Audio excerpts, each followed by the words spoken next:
but we should be get going pretty soon. In terms of what we should be looking for, like I said, Tanaka will make a big difference if he comes out.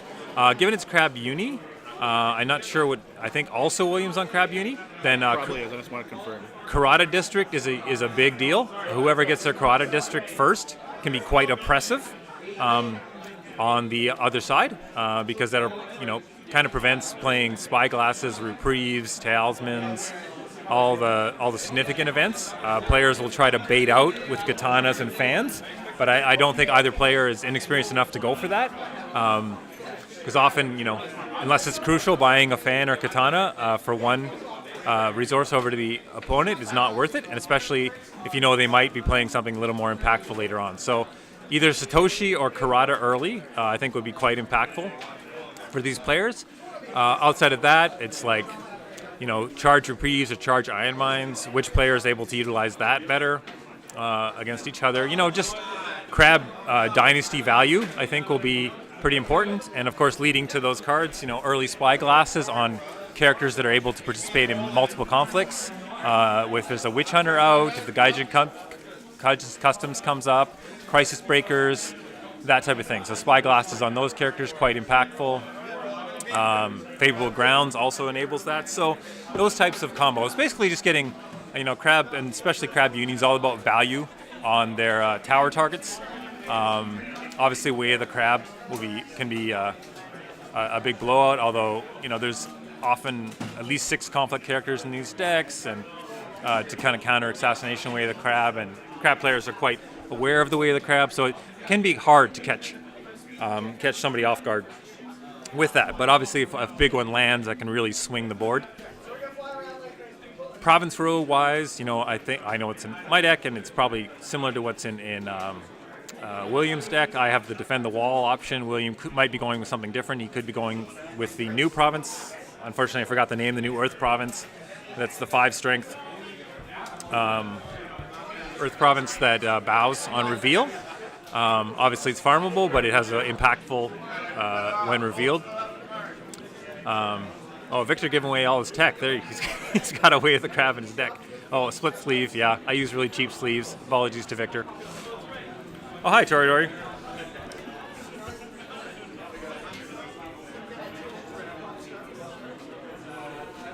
The players taking their mulligan. I don't think they've rolled the dice or decided who's first player yet.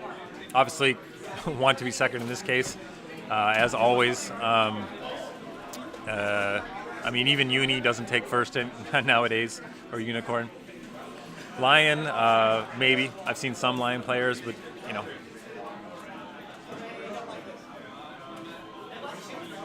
Obviously, Disciples of the Void is legal for this. We might see Hida Amora make a presence. I know he isn't in Victor's deck. He could be in William's deck. Like I said, William's deck is a little different than the sort of standard Clab. He does have Tanaka, or he usually has Tanaka from when I've played him. We'll see if he does today. So he might be trying out Hida Amora, who's a good character. Can't be policy debated. 4 military strength is pretty decent. Put some pressure on the opponent. Can set up those sort of forced Way of the Crabs. Yep, DOTV is legal. Or Disciples of the Void is legal for this. Yeah, that includes the Support of the Phoenix rule. Yeah. Which, we always, even at the Disciples of the Void tournament, even before the official ruling we played that it was legal, yeah. All of the description mentions that the elemental role is restricted. And even though they didn't explicitly say other things were legal, they didn't explicitly say they weren't legal either. Yeah. So you can be Support of the Phoenix, which would be interesting. I know Victor's not playing that, but because Keepers are very important to Crab.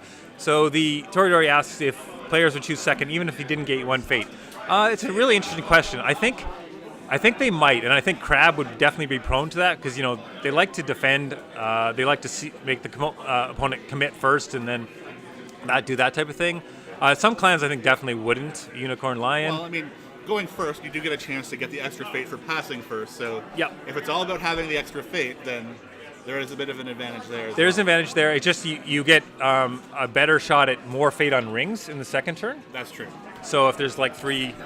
so I think it would be much more interesting decision, I guess, is the for clans. And maybe I think the majority of people might opt to go first. But it wouldn't be obvious, I don't think. I mean, personally, and this has been discussed a lot on Discord and stuff previously. I think one honor would have been maybe a little bit better for going second. I don't know. That might not be enough of incentive, but certainly the one fate is, I think it's settled. Most people are settled until the card pool changes to really emphasize it.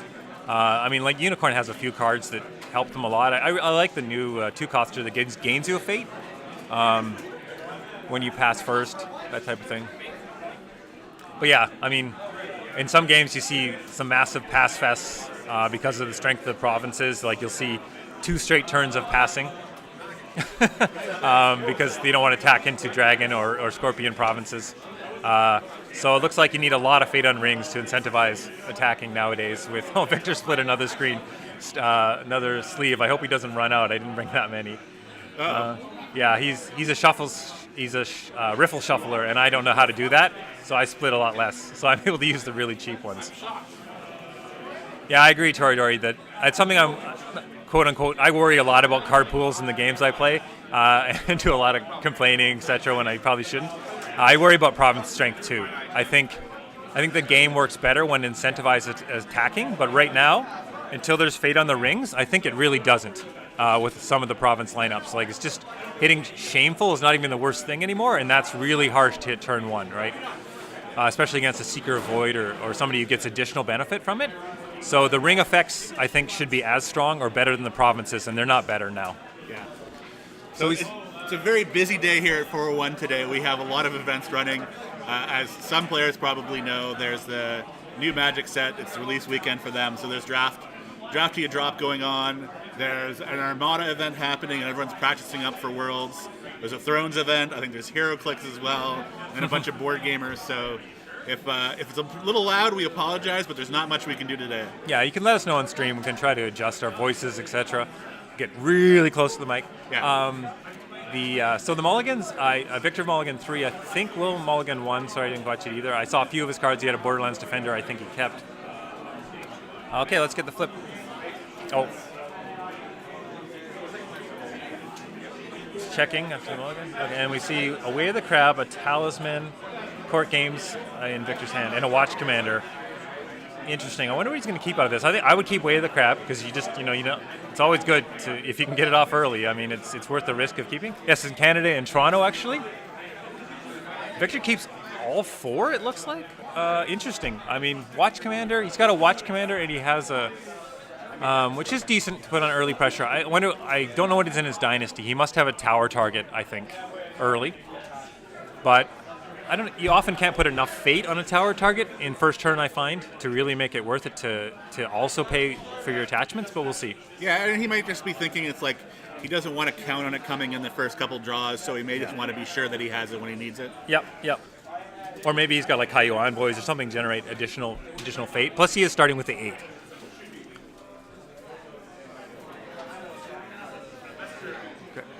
So it's just getting the stream audio in his ear. Yeah. So we got a Guardian and a Keeper. So Keeper early I like. Obviously the Heated Guardian is not particularly useful other than just a character. Oh, there's the Karada District for William. Karada. Early Karada is going to be really tough. Obviously makes the Watch Commander sort of a dead card at this point for him. I think Victor's going to have to prioritize breaking that Karada as soon as he can. Not the easiest thing to do in the early turns.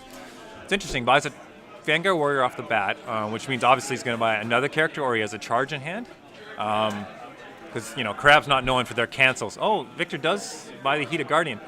I wonder, does he have Assassinate cancel with a Fate? I mean, obviously there's 8 holdings in this deck, so if you get it next turn, you can utilize the Heated Guardian, which is an excellent 1-drop. Right.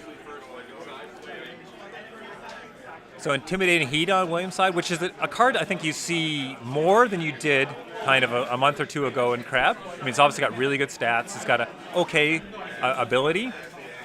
So it's just a solid 3-drop. So he buys the Borderland Defender, which is good. His ability I don't think is going to come up in this particular matchup because there's no For Shames, there's no Amid Defeat, etc. But it's still just a solid character, especially if you can. But he buys it with no Fate. I mean, obviously you can use the Vanguard Warrior, but even then, early turns, I don't mind really fading up a Borderlands Defender for 2, 3, especially if you're going to strap attachments on it. But both players opting for sort of fate conservation going into the second turn, which makes some sense, especially if he plans to use Karada. He's going to be bleeding a little bit of fate there if he has to use that. So dials, 5/5 would be my guess. Oh, no, it starts the honor pressure early with a 4. So he'll be down a card. Now Victor does have the keeper, so it'd be interesting if he can get that Earth Ring off. Obviously William will be very cognizant of that and try to over-defend to prevent the keeper coming out. Certainly good value turn 1 to have that, because you can always pressure that Earth Ring. Yeah. Now, in the mirror, it's interesting because, you want to claim the Earth Ring, but it's risky because you'll give the defender a fate if you can't get the Earth Ring. That's right. So I don't know if he's going to go Earth Ring second conflict to try to get him to over-defend on the first, etc. So it'd be interesting play with that. Now, Victor, I think, would want to assassinate. And just assassinate that Vanguard Warrior first conflict. I think that would be pretty big. Oh, yeah. He did draw one? I don't know. I'm thinking that would be a strong play for Victor, because then it would force a reprieve or something for the Borderlands Defender in order to keep it around. Because losing both those characters, all that investment, would be good. So we'll see if Victor has that assassinate. Okay, so William is opting to go straight off into the attack. He attacks with the Vanguard Warrior because he wants to get it used and sacked into Manicured Gardens, which is an okay hit, given that there's characters with 1 glory, which is not a given in Crab. But Victor, the early economy is not going to be bad, and Victor did draw the assassinate, so excellent. He didn't pay the 3 honor. Yeah, he does now. I guess that's the strength of drawing 5 cards, and taking 3 honor is not a big deal. And remember, you use the Manicured Garden. Good job, Victor. That was at the end, so... yeah, I think there's a good chance, Toridori, that he does have a reprieve. Yeah, no, it's fine. I was going to say the combat fizzles. Yeah. Or maybe he was just counting on the Vanguard Warrior and trying to save fate, but I think that's a very risky play. I mean, I know there's 2 assassinates in Victor's deck, but there could be 3. Crab is one of the few clans that runs 3 along with Scorpion. Yeah. So he's getting the Skirmisher in play, so he's going to be able to have a really good chance of getting that Earth Ring win here. Yeah. By coverting around the Borderlands Defender. Yeah. So he has to worry about charge and a counter assassinate. I think would be the main things that would stop getting this Earth Ring. He might go 2 characters. I would go 2 characters if you're going for the Earth Ring because it's that valuable. Like even go. Would almost go Borderlands Defender too. So you can threaten a break at least? Yeah, so you can threaten a break. I mean, the Borderlands Defender has it in his name. You kind of think he should defend, but... Even more smart. He doesn't need to take the Earth right now. Take the water, take the Borderlands Defender out of contention. And then come in with both. Yeah. Oh, yeah, he's scouting around. I don't know. I would want to see what's under the Karada district myself. Okay, hits Defend the Wall, which is a great hit with a covert. Because now we'll see if he's got the charge. I mean, if he has the charge, it'll be great. Actually, Water's a very good choice here because even if he has the charge or assassinate, charge to win, the Defend the Wall is not going to do anything for the defender. Yes. So it's kind of a dead province. It's the best one to hit. Yep, there's the assassinate. There's the assassinate on the other side. Now, does Victor have the charge? Charge Crisis Breaker would be really good here. Unfortunately. It doesn't look like... He does not have it. No. Okay. No, but he has the opportunity here to... Yeah, Ways of the Crabs. Decent Way of the Crab. I mean, depends on the reprieve, if not. Well, that's what he may have been thinking. This was his opportunity to get it before a reprieve comes out. Yeah, now I can do political and have a pretty good chance of hitting that Earth pretty easily. So it was a 3 fate for 3 fate investment, it was a value Way of the Crab, I think I would call it, as opposed to something that's really impactful. But yeah, it opens up the board. He's at a 2 fate deficit going into the next turn, but actually that's not true. He's got a stronger board, so actually it was pretty strong because William had the covert was actually quite impactful because William had a mountain that he could have used and he had a reprieve in hand as well. He did have the reprieve. He did have the reprieve in hand, that was good timing for the Way of Crab. Really good timing. So we're going to see the court games. Yeah, to threaten the break on the Defend the Wall.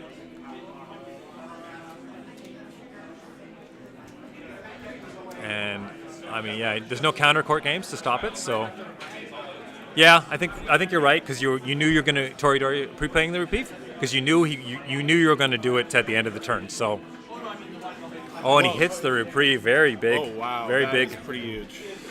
But he may have been thinking that he was going to get, like, once the Vanguard Warrior was gone, then pre-brave. Yeah, pre-brave the reprieve. I think so. Because there's no Karate on the other side, etc. I mean, it tips your hand a little bit. You like to hide info, but I agree that would have been safer. Yeah. So it looks like Victor chooses to take military favor. Yeah. So Victor's got a pretty substantial board advantage here. I mean, William does have that 2 extra fate, but yeah, I think that Victor's definitely got the lead here. He's got the military favor, which is good against Crab, obviously, especially when you're going to be clashing military on the impactful turns. Now William does still have the Karate, so that's really holding back it's going to be holding back more and more of Victor's hand, because this deck has 16 attachments.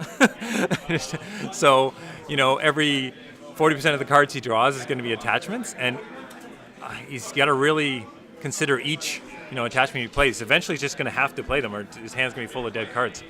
So breaking that Karata with his board advantage, I think, is a big deal. Right. Like, I almost might have risked it. If he didn't have any political buffs. Well, the Watch Commander, he could have risked it to attack the Karata last turn against an empty board.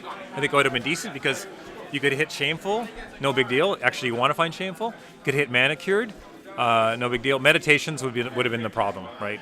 It would have been the risk.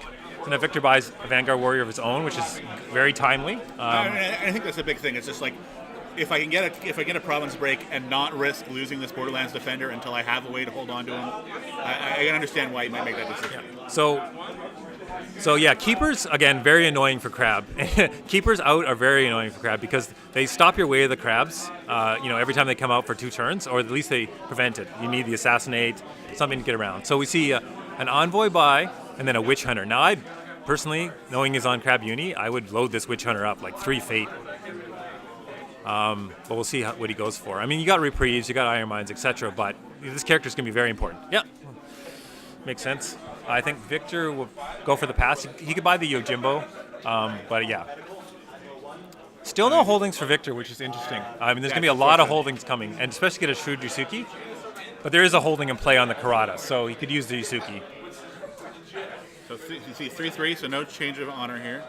Do you see him draw into a reprieve on Victor's side? Yeah, so he's got the Vanguard Warrior and 2 reprieves. So yeah, the Crisis Breaker with 1, I think makes a lot of sense.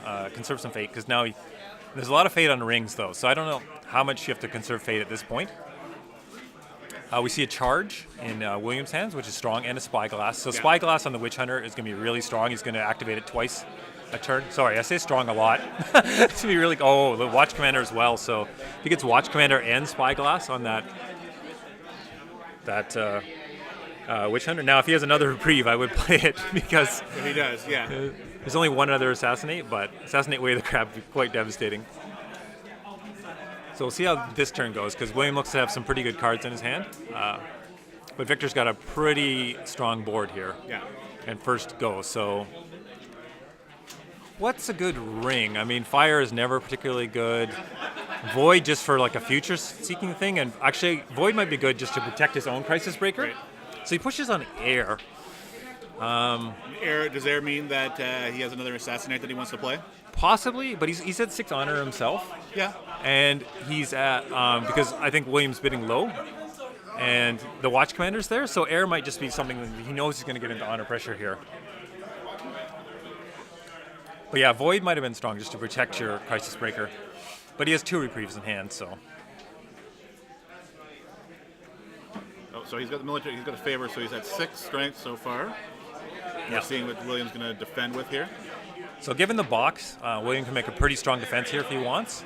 It's obviously going to limit his turn somewhat unless he has a skirmisher.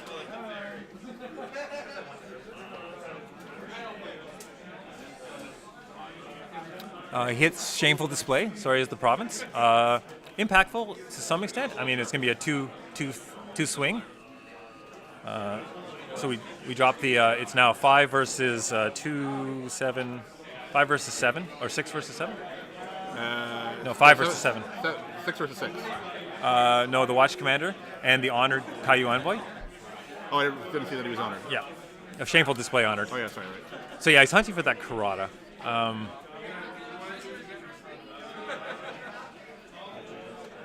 So what is Victor's in hand? I mean, Charge Yojimbo would be nice. Again, this is all going to cost you an honor. Your political attack is still decent, so you might want to just let this one go, because you're costing you honors and cards. And you still got the box, and then just see if you can get in on your next attack at that Karada. Right. And Shameful's been used, so we'll see what if Victor opts to do it. But at 6 Fate, you just don't want to open up that avenue of victory when you're head on board and breaks. So William looking over his options. It's interesting. I mean, he had 1 Fate. Obviously, he wants to save it for the charge. So I can understand not playing the Spyglass, but I think I might have. Just because you can pull a Fate off a ring. Yeah.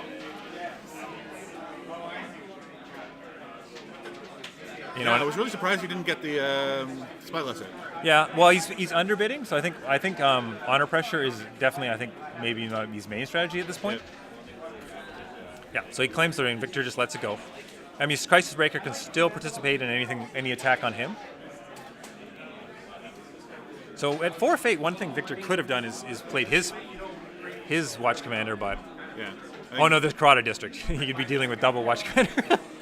So I think Victor was thinking about using Vanguard Warrior now, but realizes he might be running into Way of the Crab? Meditations. Oh, Meditations. Yes. So he wants to be able to attack with the Borderlands Defender, not worry about the Meditations. He has 2 reprieves in hand. Well, Meditations would be perfect for the Borderlands Defender. Oh yeah, sorry. That's why he's not using it now. He's going to wait until after.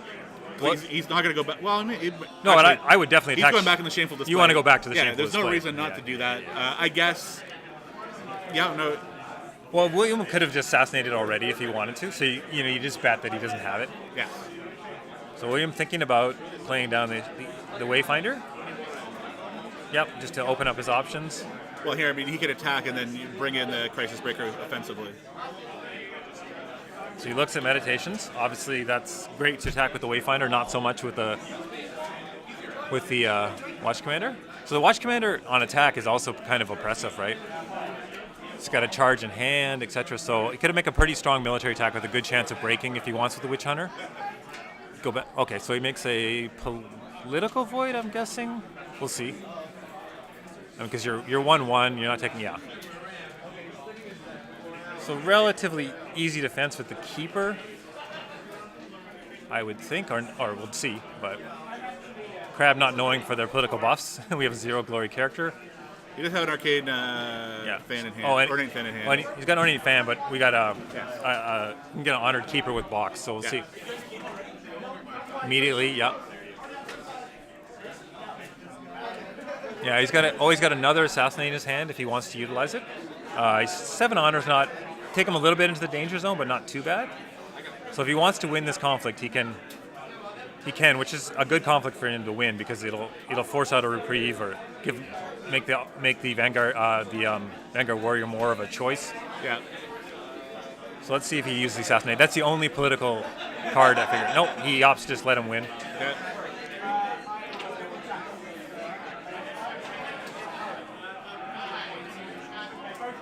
So we're seeing both players play fairly close to their chest, and there's some discussion going on. Yeah. Okay, so Victor, okay.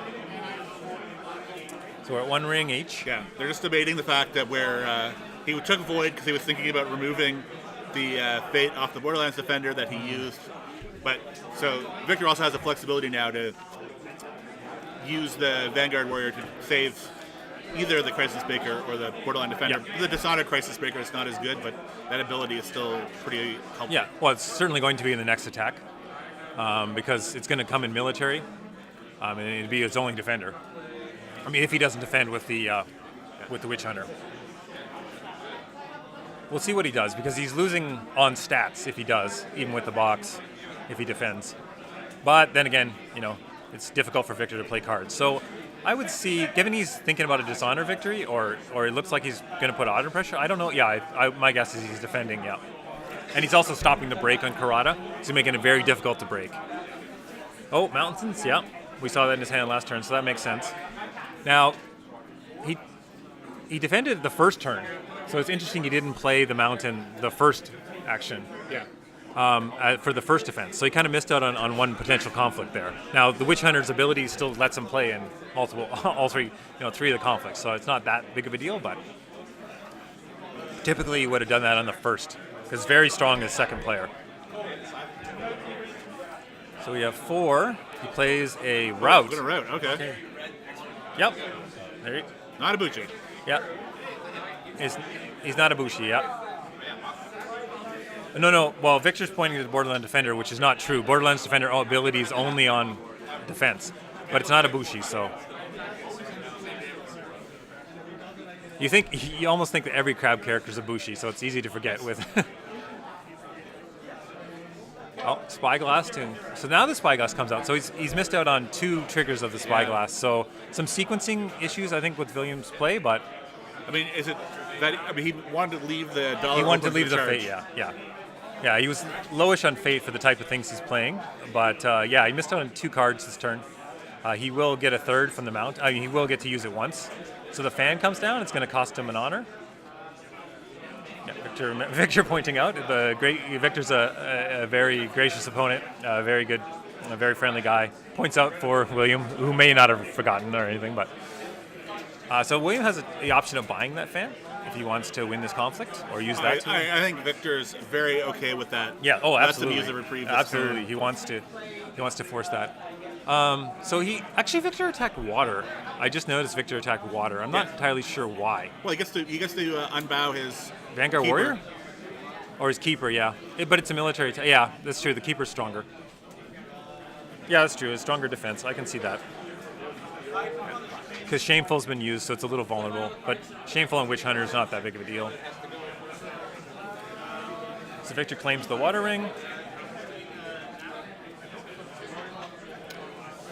So I would suspect William to go back Fire, because Earth is, again, somewhat dangerous. He has a Watch Commander, so Victor's not going to be playing a lot of cards, but yeah. I mean, he can dishonor the Borderlands Defender. So now with the Borderlands Defender, I think Crisis Breaker got reprieved, so he lost the Void. So comes up, draws a Spyglass, defend with the. So now he might play the Assassinate to get the break on Shameful. Crisis Breaker uses it to come in. So we're currently at 5 to 3. He's got the military 6. favor. Yep, he's got the favor. And the box will take him to 8. So I think, given that he's got the 1 fate for another charge on the Crisis Breaker, which again might have been stronger earlier because he's not going to use the Crisis Breaker in 2 turns, but he can win this conflict, I believe, given the Watch Commander. Oh, he bonsais, yeah. Okay. Bonsai's up with an honor. It goes up to 9. So now he's breaking, but Victor still has his box. Yeah. I think Victor should just box here and see what happens. I don't think he should fight to win this conflict, because an Earth conflict is not a big deal. Well, it's a fate. It might be worth fighting a little bit, but honor pressure I think is where his danger is here, not breaks or not losing. And he's going to keep the favor, so it's a low value win for Victor other than the fate. Yeah, that's what Victor does.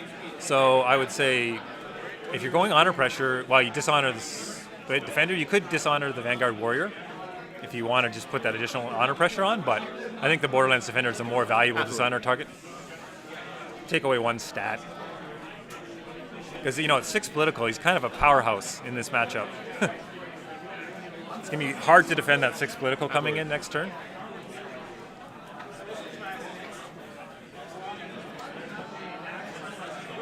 Victor uses the Vanguard Warrior. Yep. Yeah, so, Victor does have the 2 reprieves in his hand, so he can allow him to buy 1 and use the other one. Because, again, he's getting a lot of attachments clogging up his hand if he can't get rid of that. Shameful Display. And it's on Shameful Display, which is unfortunate. But I would think about a heavy political attack. Well, that Witch Hunter's pretty big political, too. It's going to be hard to break that Karada. It's going to be tough. He's got to almost say, you know what, I'll take a break on my turn and just go all in against it if he wants to get rid of it. But there's 3, by now there's rebuilds. So Crab's getting a little taste of his own medicine of, of what Dragon has to face. because that will be rebuilt, right? And you have the danger of it being used twice if it's rebuilt. So Victor's probably best hope against that Karada, I think, is to pull his own. Right. And then you can do the old Scorp dance and just trade Fate. So Victor's got a Fate lead and still a board lead, a slight board lead, I would say. 2 characters, but that Witch Commander is significant, and will be Which next. Witch Commander? Witch Commander, Well, yeah. that's what it gets when it has the commander exactly. on it? Exactly. All right. So Witch Commander. Oh, so he's threatening a... Yeah, Shutsuki comes out, fates it up, although the Way of the Crab, William hasn't played any, so the Way of the Crab could be a good value Way of the Crab if he's got one right now. Because hitting Doesn't look like he has one. hitting a 3 Fate Yusuke for, equivalent of no cards and no no Fate, it's pretty solid on that Kaiju Envoy, but of course he wants to use it for the... Okay, so we see a keeper for William too as well, so that Earth Ring is going to be a hot commodity going forward, because we both have one keeper to one keeper. No Satoshi yet though. Imperial Palace, so Victor finally gets a holding of his own. So we see 2 sticky holdings come out. Well, yeah, Victor doesn't really have anything to power that Witch Hunter if he brings it out. That's true. Oh, yeah. So, Well, just you can realizing use right it- now that the Crisis Breaker was on a broken province Oh, okay. and needed to be discarded last turn. Yeah. So he pulls a Vanguard Warrior. Yeah, I mean, he can always use a character he doesn't plan to reprieve after it's been used. That's true. But I think he's got a lot of Fate. I would go Crisis Breaker myself, but because the strong attack is going to be military, especially. But he goes Witch Hunter. I mean, there's future turns too, and he may have a conflict character. The bids will be interesting here though, because Williams been underbidding, so I don't think Victor can afford to go 5, and Williams has a Spyglass for cards, so I think he's definitely going to go low. So I think Victor can afford Victor to. has a Star Spyglass in his hand. So Yeah, but he's Karada still out. I mean, you could bait with the Spyglass, but do you want to give up the Spyglass at this point? So Victor goes 3, yeah, and William goes 1. So now the honor pressure is definitely real. Victor, against that Watch Commander, he's going to have a tough time. I think it's time you have to bait. I think he has to bait Karada at this point.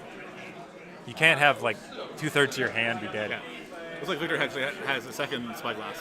And the advantage of just start playing your attachments out is you can do it with outside the conflict. A lot of your cards you have to play in the conflict, right? So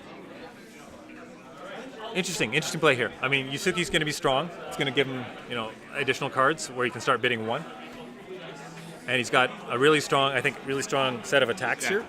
I'm not, unless Yusuke's on defense, I'm not sure he's going to get a chance to use his ability. Oh, Assassinate, you think? Yeah. I don't know, that would take William down to 5 honor.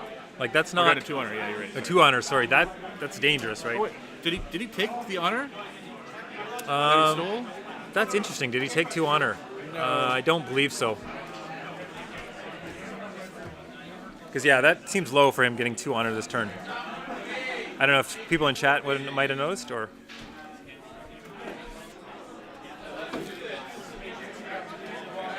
Oh, thanks, Toridori. That's very nice of you to say. I just noticed the comment.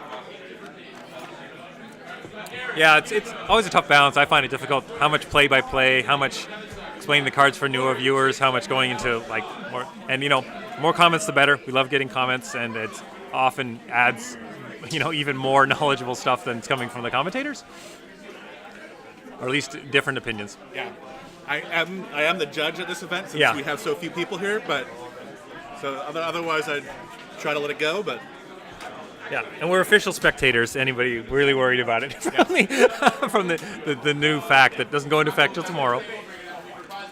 But yeah, we've I think always, at least I'd say even the old fact, we're still spectators. Yeah. BTV crew always does a great job, I think, of really helping out at these events, not just with providing great streams, but doing a lot of the organizing, all that type of thing. So Victor especially is all the LCGs in Toronto. He's, I would almost say, essential to their to their player base. And Armada as well. Oh, Armada, yeah, he's huge in Armada. Huge for helping Armada. He was helpful in Destiny, Netrunner, Conquest. I mean, yeah, he's a great guy and great for the community. So we see a political air attack. So yeah, I think Williams decided his path to victory in this game is Dishonor. I mean, he's got a witch commander. He's got a watch commander out for 3 more turns. So I think it's a valid strategy, and he's got a honor lead. He can force to 1. So I think we're going to see essentially that taking that track for the rest of the game for him. Victor's only got 1 break, so I think Victor needs some way to get a good spyglass down of his own. Yeah. I mean, there's always the problem with Karada being around multiple turns. You can just take it next turn, but I mean, he's in bad shape here because Will does have that assassinate, so can put himself in a good shape for this battle. Yes and no. I mean, that's a 5 strength. I mean, to win, yeah, it's true. He can always he can keep the win. That lets him do that honor pressure. It's worthwhile. He can buy the fan. Yeah, it's true. He can buy the fan. He has a fan in his hand as well. Yeah, so he can get a break even. So Yusuke used right away. Smart by Victor, because there's always the threat of the assassinate. None of them played, so might as well get the ability off. And he's on an air attack, so he can play an assassinate fairly safely at this point. I think Will's going to try to force Victor to use his province before getting rid of the Yusuke. His province? You mean the Manicure Garden? Sorry, his stronghold. His stronghold, yeah. Yes, I think that makes sense. It doesn't really matter either way, because the stats will go away. Oh, yeah. He's going to try to get his strength up before he does the assassinate. Commit an additional resource. Yeah, I totally see what you're saying. So, Wayfinder comes down, sees defend the wall, which is a great province to find for farming on the second attack. It's a little dangerous on attacks initially, but once some characters have been committed to other conflicts, it's I would say, along with meditation, it's the most farmable crab province. Victor here realizing that his chances, he passes instead of using his stronghold. Yeah. So, and Will's going to be happy for the win. Take the win. Conserve his resources, because I don't think he has a lot of cards in hand, even with those spyglasses. I mean, obviously, it's going to get better and better for him, but with his low bids, I mean, doesn't have a ton of cards to utilize. Now, Yusuke's going to be around next round for another card draw. If you're going Dishonor, I would have assassinated it personally. I mean, you're at 8 honor, just hit it, right? There's no Iron Mine. Once the Iron Mines come out, you can assassinate, and there's still 3 in the deck. You could also hold on to it now. No, there's no other targets. Yeah. Yep, Sacrifices, Witch Hunter doing a lot of work here. I mean, the Watch Commander's in so many conflicts. Spyglasses, that Watch Commander's been the story of the game for William. I think keeping him in it, basically, after that first round. So Victor, I think can stand his Witch Hunter, but you don't want to give up the Borderlands Defender, but he's worried about playing his Reprieves. He can use the Crisis Breaker, too. He's in bad shape now with the Witch Hunter coming in every time. I think I would go a big military attack with my Witch Hunter and there you go. That'll be covert. That'll help. You don't have to worry about the Watch Commander anymore. Yeah, you can go around the Watch Commander and break Karada and see if he's got the rebuild. Make him have the rebuild. Because this is a 6, 7, 8 military attack against a Caillou Envoy and a Vanguard Warrior. Pretty decent. Will got a little ahead of himself trying to play the assassinate outside of conflict. Yeah, he stopped that covert. He shows him. But I mean, Victor played that conflict like he thought that Will had one. Yeah. So. Yeah, right off the bat. I don't think it's a huge surprise. I think by now, you got to think that Crab's drawn at least one assassinate. Yeah, we'll see how big Victor goes. I think it would be worth making a big attack here because you can stand one character, so you're not going to have it unopposed. I think what he's thinking is it want to put any attachments on before? Yeah. Like, does he put on that katana? Yeah. I don't know if you need to because there's no favorable ground. I think you just got to give up, like the Witch Commander. The Witch Hunter, I think, that one's not a Witch Commander. Yeah, I think you just give up the break to the Witch Hunter. This turn, you just don't worry about defending it. I mean, that thing's big. It's coming through. It's not gonna be. You're not gonna lose by province breaks. Just give up some breaks, I think, here to secure things. Okay, get his keeper back. That's smart. And of course, again, a little risky because you could give up a fate, but this is a big attack. So he can defend with 3/5 using his own box. So it's pretty big. But I think Victor, with no Watch Commander in play in Victor's hand, I think he can answer enough to win the conflict and prevent the keeper coming out in the fate. Victor also has a keeper in his discard, so Yeah. Oh yeah. Absolutely. It's really good for either one to win. Just the risk is there, but it's fun. It's fun when there's risk. get these. Yep. Victor goes all in. We see an 8-3 defense. Oh. Sorry. He switched. He didn't go to the Karada. Interesting. Oh yeah, he did. He didn't go for the Karada. He went for the Meditations, which is unfortunate because his own Witch Hunter gets sucked away. I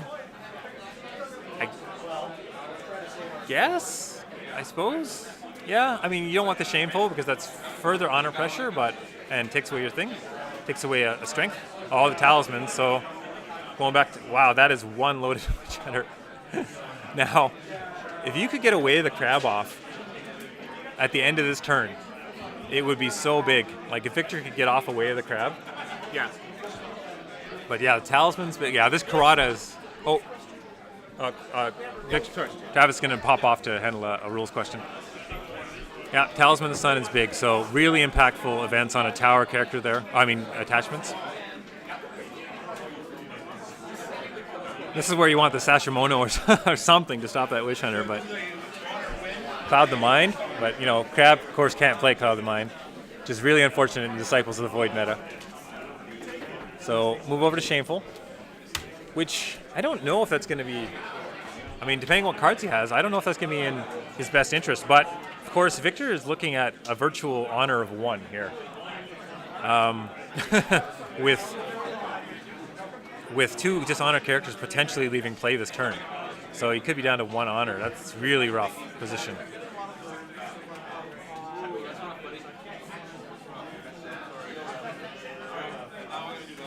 So looking at 7-4, so no break.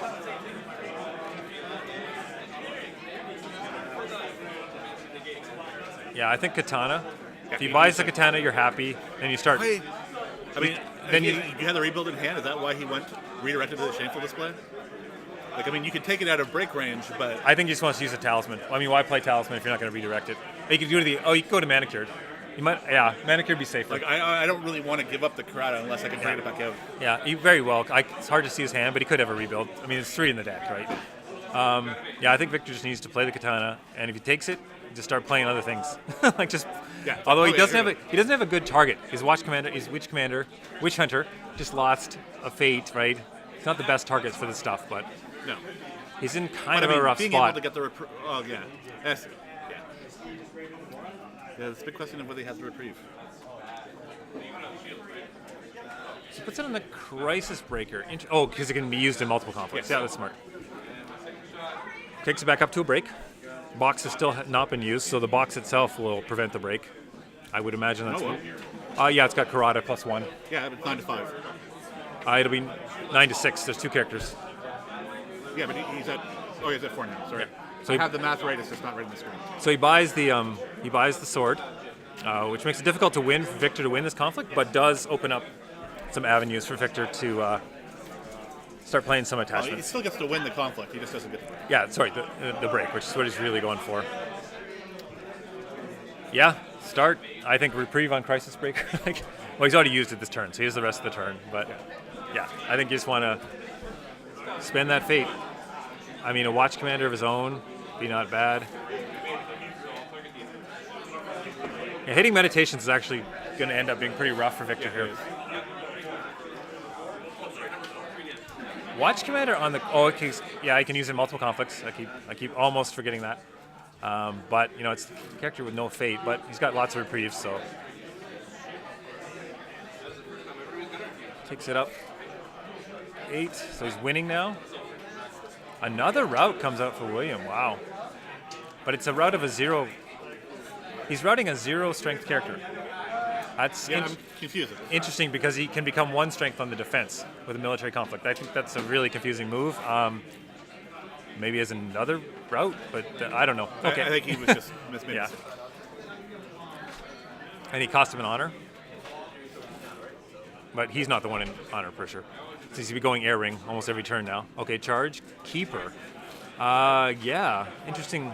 Interesting. I guess he just really wants to win this conflict because there's not a threat of break. And he was winning to begin with.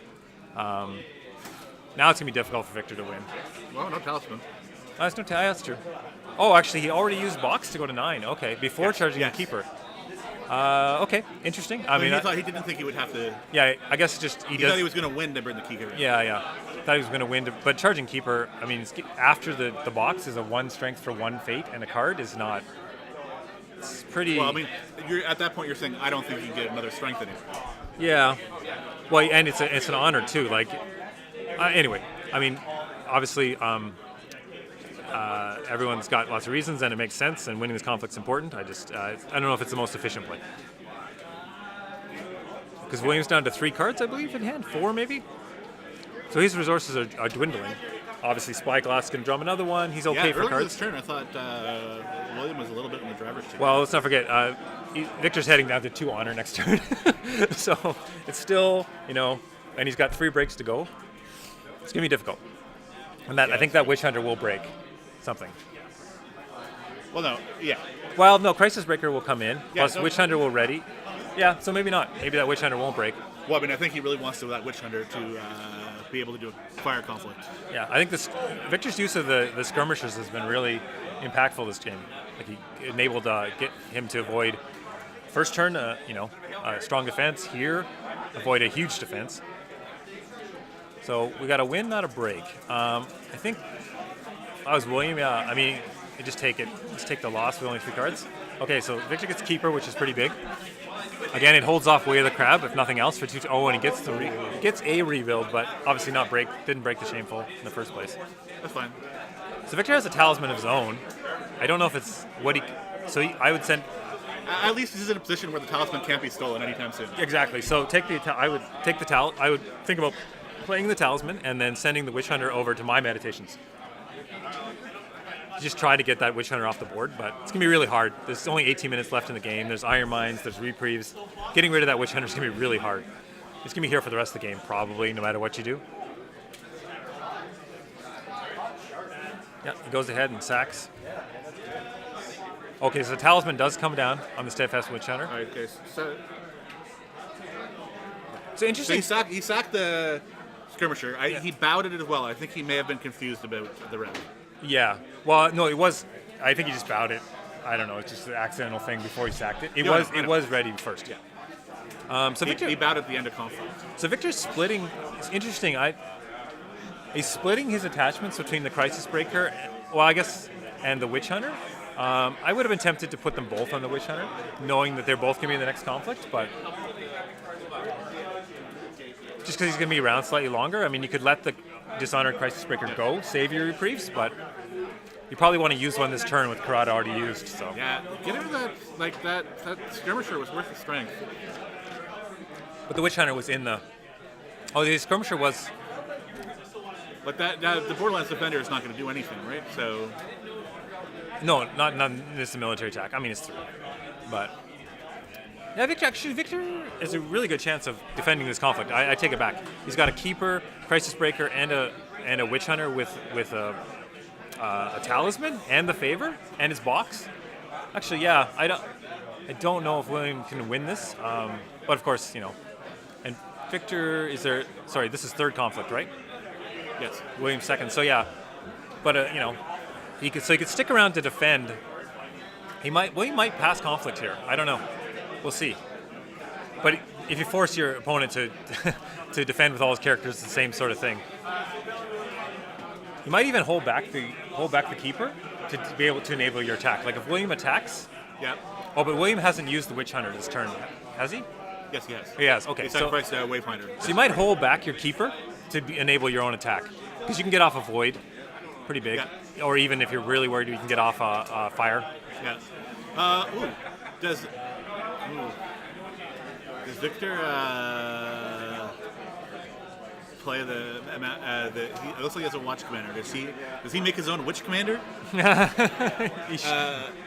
Just so that he doesn't have to lose an honor. I think he'll want to be able to apply some of that pressure. Yeah, and as well. There's possibly 2 other assassinates in William's deck.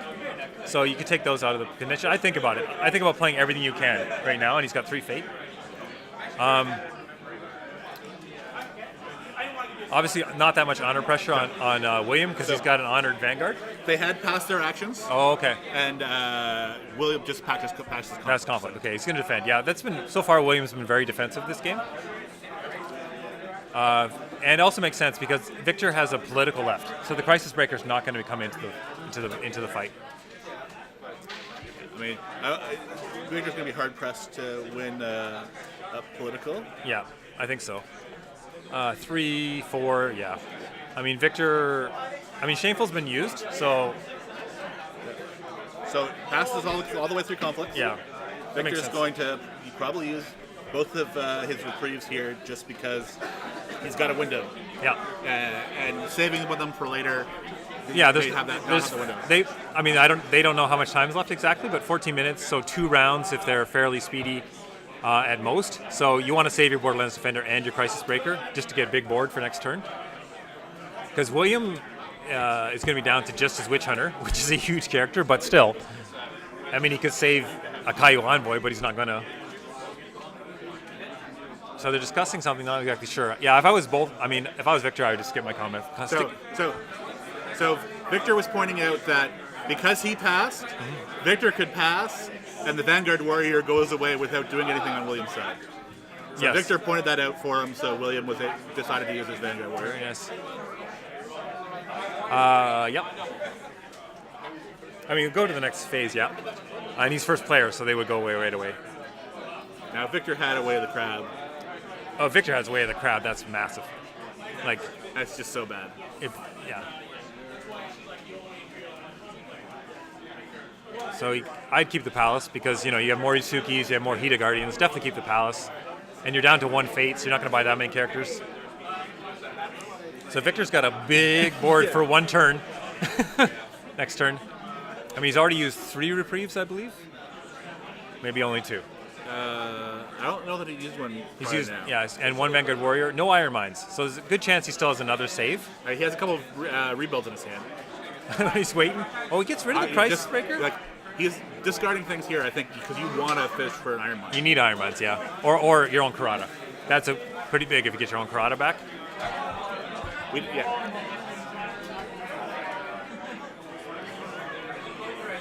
Yeah. Okay, so 12 minutes remaining in the game. Oh, he does get his own Karada. And it's either on Meditations. It's on Meditations because we know it's defend the wall. So that's big for Victor. So he shuts off the Karada. Right now he's got the favor, so he's winning the tiebreaker only because of the favor. But he's got a massive board. So he can either stop any breaks, or he can get another break, I think, if he wants.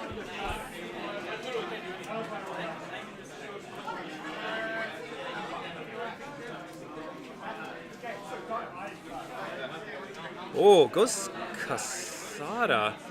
With a holdout and the honor pressure, I would have thought about the Shujisuki, and try to Shujisuki into a charge. Yeah.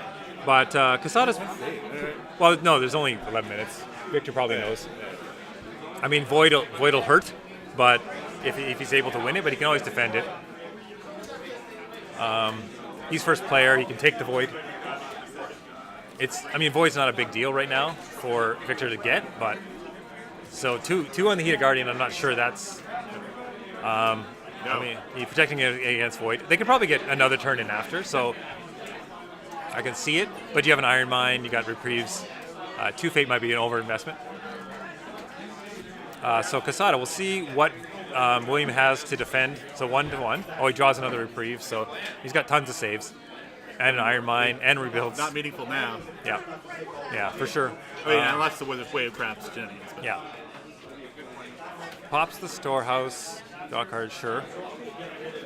He's got his own Skirmisher, which is pretty big. Skirmishing around Kasada is pretty decent at this point. Although Kasada might just make the first attack.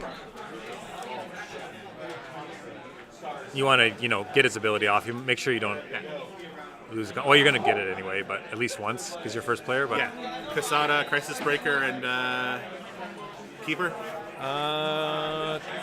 Possibly. I mean, keeper's better on defense because you can use your box. I don't know if you need to bring your keeper. But he's going to use he's going to sacrifice Oh, he's the keeper the to Witch Hunter. Yeah, you're right. Yeah. Yep. Ready Kasada. Or you could do something with the Yasuki on a political, but William's pretty strong political, strangely. He's really strong political, actually. He's weaker military, probably. So yeah, I think you're right. I think Crisis Breaker. Oh, big military. Air. Okay, yeah. Gain the 2 honor. Get out of that hole. Yep. Manicured. You know what? I might even have thought about shameful. No, so what he wants to do here is he wants to use the talisman now, so he gets his choice later. Yeah, that's true. Yeah, that's true. You're gonna end up wherever anyway. You might as well end up at the place with the ability you don't like. That's so why you can break it. Actually, that's one to think with the talisman on the table. Kasada at 0 fate was a bit dangerous because could send him meditations. Yeah, oh yeah. If William thinks it's going another round, which he does with so much fate investment, he might send him meditations to get rid of Kasada. Because then Victor's like all no fate characters. So a double investment might have been worthwhile, but Victor has a lot of expensive attachments too. And he wants to use Karada District. Well, he'll get the money. But yeah, maybe a 2-fate Kasada, but we'll see. So Victor's still got a pretty decent defense, coming in with a big attack. I mean, William, you just let this go? I mean, are you going to win this? I don't know if you're going to win this. Like, that's 5-12. That's 16, 15, 16 military. Oh yeah, sorry. No problem. 16 military coming in. That is really hard to win. So maybe you just say, yep, you invested a lot, and you can have this break because you're probably going to get it anyway. 17. She still has It's a dishonored. I think it's a dishonored. 3, 10, 15, 16. 17. Oh, that's right. Yeah. I mean, it's huge anyway, no matter how you slice it. Now, Victor has to be a little bit cognizant. He does have to declare a second conflict, or it'll cost him an honor. Yeah, I don't think he's going to have any problem with that. Depends. I mean, just to make sure you don't over-defend. That's all. Oh, yeah, he's got a Crisis Breaker and a Witch Hunter, yeah. Now, not attacking with the Keeper, you're right. You have no easy sack target unless you don't plan to save the... Well, you have no easy sack target other than the Witch Hunter itself. Or no free one to stand somebody. Moving him over to Shameful. Yep. Oh, Shameful. I mean, Heated Guardian has 1 glory, but otherwise it's a 1-point swing. And you're risking your Karada District. If he has a rebuild, it's okay, but if he has a rebuild, it actually might be decent because he can use Karada twice. It's true. But it's just more honor pressure, I guess. Because Victor needs to win this or he loses at the end of the turn. And he can't play any cards, basically any cards now. Yeah. But it had 6-11. And Victor has a tough time playing cards. He can still steal the Watch Commander. Yeah, that's true. But he can steal it back. That's true. So, yeah, Victor, well, 5 strength is a lot to overcome. So I still think Victor's a good chance to win this. But he definitely needs to. He needs that 2 strength. I don't know now. It goes to 12, 15 with the box. So we'll see if William has any pumps at all. Did William draw Spyglass? I'm not sure he did.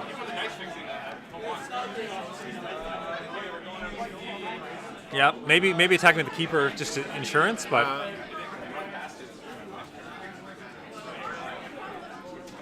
I mean, Victor could attack fire, if William's using all his characters, but William might take away fire. Sorry, did he burn the... Burn Kasada? What did Kasada burn? He hasn't used any abilities. No, Talisman. Oh. Stronghold box. I don't think he did. But it's kind of... it's not optional. But I don't know how we fix it. I'm not going back. It's too late now to go back, but I'm going to let them know that it applies now. I mean, chat might have caught it, but... It's fine. But I don't think he burnt Kasada, because he used Talisman right away. Skirmisher doesn't count. Oh, he used box. Oh, Garden. Thank you very much. Garden. Yeah, sorry. Victor, they'll tell Travis, but Garden, thank you, yeah. We have no audio at the table, so... Yeah, we didn't see him grab the tape. Thank you. Thanks, chat. Chat's on it as always. Yeah, sorry, chat caught it. Chat caught it as you were walking up. Oh, Manicure Garden? Yeah, Manicure Garden. Yeah, so there might have been a point we missed and then not taking it. But yeah, that was the obvious choice. So we see a sack of the Keeper, which was never used, so stands up Casada, which obviously makes the political attack by the Witch Hunter much more... Skirmisher, yeah, Skirmisher was very timely for... I mean, it was already looking that way because the Crisis Breaker could come in. So. Yeah. Oh, Victor changed his mind. He's going to stand the Witch Hunter, who has got slightly better political. I guess, yeah, military is still just a really tough attack, so Victor's going to opt for the slightly better political. Yeah. And the Watch Commander comes in with military, and the Crisis Breaker gets another attack. Yeah, I don't think Victor Williams should go military. He should go political. And then, once again, the Crisis Breaker is only a one conflict character. So he's certainly playing around Crisis Breaker pretty well, but basically by having a really small board and defending a lot. So this is a tight game going into 4 minutes, so I think it's probably going to go to time. We're not under the... I mean, they roll back the new timing rules, so 4 minutes is all that's left. I don't think they'll make it to Fate Phase. At this rate, there's still 2 conflicts and a lot of consideration. So it's now five. I mean, those Watch Commanders be a big deal because Victor, he's behind in honor for the 2 points, but he has the favor, which he can keep fairly easily here, I think. He could just leave a character standing even. Yeah, I think I was just mentioning he's probably going to go to time. So There's Spyglass. So preventing this break is pretty huge. He doesn't have to worry about the honor from the Hida, so he doesn't even really have to attack. Spyglass to Spyglass. Yep. Victor will get a card. Victor's got a lot of rebuilds in his hand for never hitting an Iron Mine. I'm sure he's cursing that. Yeah, Crab on Crab definitely takes time. You're right, Tobin. He's got a Gaijin Customs in hand. And so I guess it's nothing he really has to... if he suspects there's going to be a political conflict, standing Casada's not helping that much, but another Watch Commander comes out. Yep, spend all the fate you have, use all the cards. You know there's not much time left. So the interesting thing is, like the... he passed his conflict. Yeah, he passed his conflict. Okay, sorry, I missed that. So go in fire. Yep, so this could equalize the honor. Oh, no, it won't. No, sorry. He's still going to have the 2 points. William will still have the 2 points for honor, but if the favor is kept, then... it's going with everyone for the break. Yeah, I guess makes sense. Because then you don't have to worry about an unopposed conflict coming back and ring. You're ahead on tiebreaker points. I'm sure Victor's not playing for tiebreaker points. Interesting thing here is Victor can actually play a card without losing his first card without losing an honor. Play his first card with yes, because Casada reaction. Is Casada reaction? I think Casada might be action. I thought it was triggered ability. Triggered ability. Yeah, you're right. So you can't. The Watch Commander can get burned. Okay, plays Mountain. Action ability. Either one. Yeah. So it's a big. It's pretty big here. No, action ability. No, it wouldn't work. My bad. So William can come back with the unopposed political here.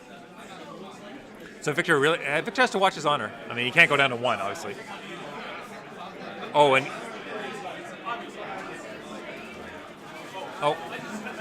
So that's the only action played is the Mountain. Now the honor's tied. But yeah, Victor's going to lose at least one character. Everything goes home, gets another break. That's pretty big.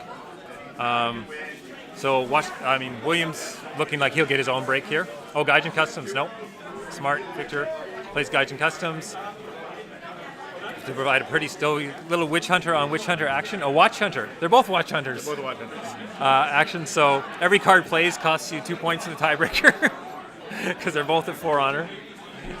Victor's going to lose 1 for his Watch Hunter, his own Watch Hunter leaving play, so William does the advantage there, but Victor has 2 breaks and the favor, which is not going to go away because Victor's got multiple rebuilds for the Imperial Palace. Yeah. So yeah, I think Victor has this on tiebreakers. Oh, and he's going to shameful display, so that'll fix the honor situation, which makes sense. I mean, you can defend with 0. Oh, what was that? Spyglass? Yeah. Oh, Victor pointing out again. We're super nice in Canada. I know on Discord sometimes they give us trouble for the streams. People take backs, but it's a casual event. Victor's letting him take his spyglass draw for last turn. So actually, this is going to pull Victor head on honor, depending on how many cards are played.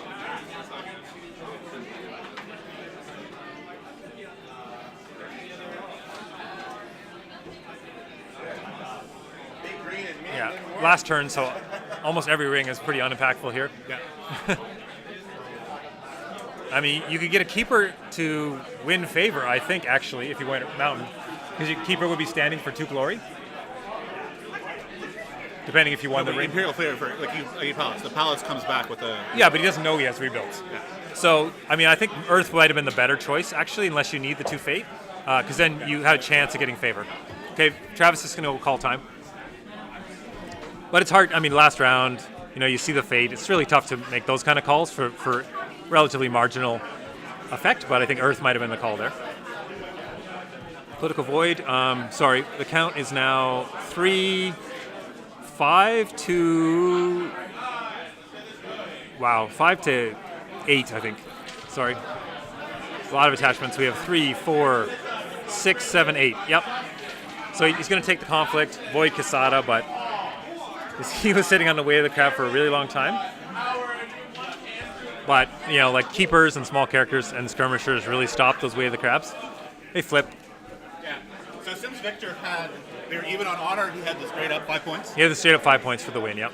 Because he had the favor and he had 2 broken provinces. To none, yep. To none. Yep. I think William probably would have just given it to him He anyway. would have conceded anyways, yeah. It was a good game. I like that. Some back and forth. I think Victor was quite ahead first rounds, but then it became pretty tight with those Watch Commanders and Karada District. But I think Victor played it really well. I think William played well as well. I think some of the timing, but I think he's just surprised by some of Victor's moves, so had to play some cards a little out of order. But well played by both players, and we'll have another round coming up for you relatively quickly. Oh, sorry. Does Witchhunter have 2 Watch Commanders? No, I think it was 2 Spyglasses, a Watch Commander, and a fan. Yeah. It was loaded.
Hello everyone, welcome back.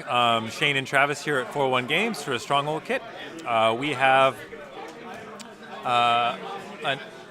Anish playing Phoenix as he always does, the new Sawa Stronghold, a very strong Stronghold as it were, versus Ronnie who's playing traditional Crane, sometimes Scorpion, sometimes Dragon.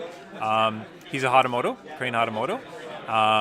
Very loyal to Crane. He's Sustron or Sultron on the Discord. You might have seen him in his most recent game in the LCQ against Bayoshi Norman, or maybe it was in the LCQ. So the players taking their mulligans. I think Crane went for 2. Just catching up a little bit here. Anish, is playing Phoenix. Finish Dragon. So, which is a strong combination you see a lot now. Some interesting points from the last round. We had somebody win with a Crane deck on 25 Honor. You don't see that every day. In Anish's previous game, he's playing against a Crane player who full-on Honor Victory deck, Way of the Chrysanthemum, etc. So that's interesting. That's a novel sort of thing.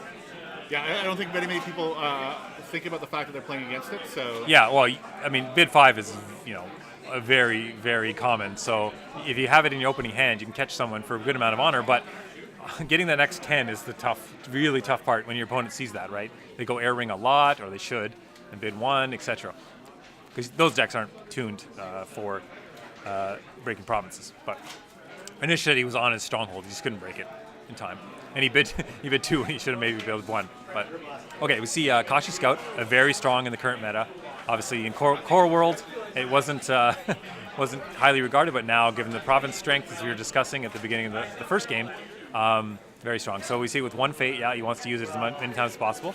Prodigy of the Waves, super strong card, one of the very commonly included cards for Phoenix. Can untap and participate in multiple conflicts, with very strong ability in L5R. We see an Artisan bot with 1 Fate, which you don't always see. Obviously, wants to get some value out of it. It's a 1 Fate character. Can't really attack on its own, but it can buff other characters. So I wonder if he has a Steward in hand or something to use it with, or maybe just looking forward. He could have a Cloud. Cloud is tough to play out of Crane, but you see some Cranes adapting with Storyteller, which is an okay card, and the Artisan, but they're both Shigenja, so you can play Cloud. Given Disciples of Void, Cloud has become even more impactful than it used to be. So we see the bids, 5 to 5. Yep, no surprise. I mean, Crane is Crane, Dragon, Scorpion. You can expect those guys to lay on the gas 24/7. Whatever, 3-4 honor, they'll still bid high. We see a Mia Mystic, which is an interesting include on the initial side. It means he's really going for a lot of attachment hate. Being a Dragon Splash, he probably has 3 let goes. So he's got Mia Mystics on top of that. So obviously he's worried about having Shigenjas, that's one thing, but just has a lot. Oh, interesting, we see a Kami Unleashed played. He wants to make an attack with it. Okay, I can see that, yep. But Cautious Scout would be the traditional first attack, just to see what the province is. Of course, going back to the same province doesn't really help you because they can use it with the Kami. So you might want to make an attack with the Kami and then bump it up with the Artisan. Although he could have done that with the Artisan and then drop the Kami in the attack. So it's interesting he decided to, because Artisan can still make an attack even though they're 0. Interesting he decided to play it now as opposed to a surprise. But so Kami, new card from Disciple of the Void, which allows you to have the ring effect when you're attacking. It's 2 cost, 1/1. So stats-wise, not the greatest, but has obviously a strong effect. Fire. Just because I don't think he drew away the Crane, so his Voices of Honor, if he has any in his hand, are not on. So fire is good to get on a character that's going to stick around for more than a round. Blocks the Prodigy of the Wave. It's a political. So he's going to have to get a buff right away on this Adept of the Wave, or it's going to get Crane boxed. And you can start the use box meme right now. I'm sure Ronnie's not going to miss that. So we'll see if he's able to get down a buff on this Adept. Court Games or something. Assassinates the Kami. So I would expect to see a box used immediately. Yeah. So Adept gets bowed. So I don't know what the rush was in the Assassinate. Maybe he wanted to avoid a Court Games, which turn on Voice of Honor, etc. So it's up to Ronnie to see whether he wants to play the Steward to win this. He just lets it go. We take him to 0 Fate, which isn't great. So So it's interesting that Anish decided to go that instead of the Prodigy of the Waves, because he could have used the Prodigy Waves, couldn't be bowed by the Stronghold and then reused, but maybe he wants to use Prodigy in 2 attacks, which is a little dangerous against Unknown Provinceville. Steward of the Law comes down again out of the conflict. Ronnie, I guess, sending a message that I have it, which is an interesting take instead of using it as a surprise. We don't know who. Anish probably granted Covert to someone. Hopefully he granted Covert after his Adept of Waves was not bowed and didn't grant it to itself and have it bowed. But obviously, and it's, you know what? It's really interesting Ronnie played that Steward of Law out of the conflict, because now he's given the Water Ring a target, although the Water Ring had a target with Adept of the Waves before, so I guess it's not a big deal, because he could have unbowed his own Adept of the Waves. So it's a win if he bows the Steward of Law. So maybe he's just doing a tactics check on his opponent and saying, if you want to bow my Steward of Law instead of unbow your Adept, I'm okay with that. So Seeker of Air fires off, and he gets a hit on Manicured Gardens, which is really good for Crane. Obviously, he can go from 0 fate to 2 fate using a Manicured Garden reveal. Steward of Law, yep, for shame. You got to expect that's coming. Yeah, he can't. He can't do that. Ronnie should catch this. Okay, Steward of Law is in the conflict, and he dishonored. Oh, sorry, missed Prodigy of the Wave getting Embrace the Void, which is obviously strong. Yeah, okay, Ronnie catches it. He says, hey, you can't do that. That's the whole point of my Steward of Law. Oh, no, whoa, what? Sorry. Yeah, he can't dishonor. So this policy debate's going to be a little weird. I'd go correct that before they... Yeah, so we're just going to correct this, because it's policy debates all thrown off. Yeah, now he's seeing the hand. Oh, no. It's all messed up.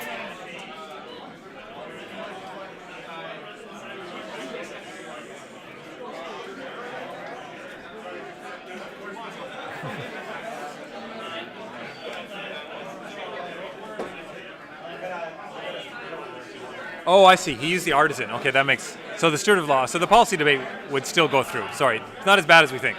The policy debate is closer, so 1-to-1 bid might not have happened. So that's a little unfortunate. I don't know what they're going to do about the policy debate. Both players missed the dishonor, so it's nobody's fault.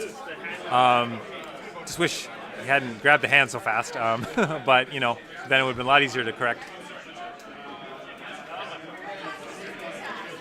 They can rebid the policy debate, I guess. I don't know. They both bid 1, but Anish might not have bid 1 if it was closer.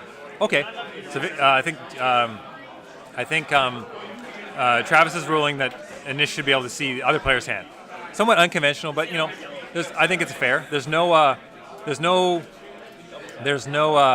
floor rules for like Magic that cover these individual cases like this and stuff like that. So especially in casual events, we kind of just make it quote unquote more fair if we can to correct these types of things. And I think obviously both players have to be okay with it and stuff, and I'm sure Ronnie is and Nish.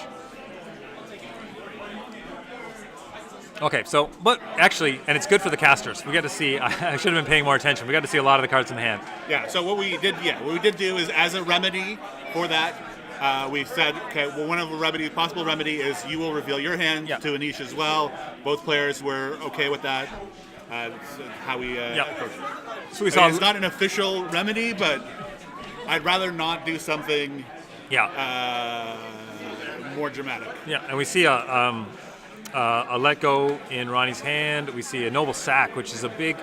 I can see why he's getting that fire, and he might even want it to steward into that fire, because he doesn't have a Way of the Crane, but obviously Noble Sacking that Prodigy, it has Embrace the Void, so it's not as super impactful because you get 2 Fate back, but obviously Noble Sacking that Prodigy of the Waves would be pretty big. Oh, Kit's Shameful Display. Oh, blank. Oh, this is exactly what you want to hit with the Cautious Scout. Shameful Display. If you have any kind of bonsai or something like that, it gives you a chance to break it. Wow, so no Fate. No. Wait, no. The Water Ring was claimed by the Steward. I admit defeat. Sorry, I think the Water Ring was claimed.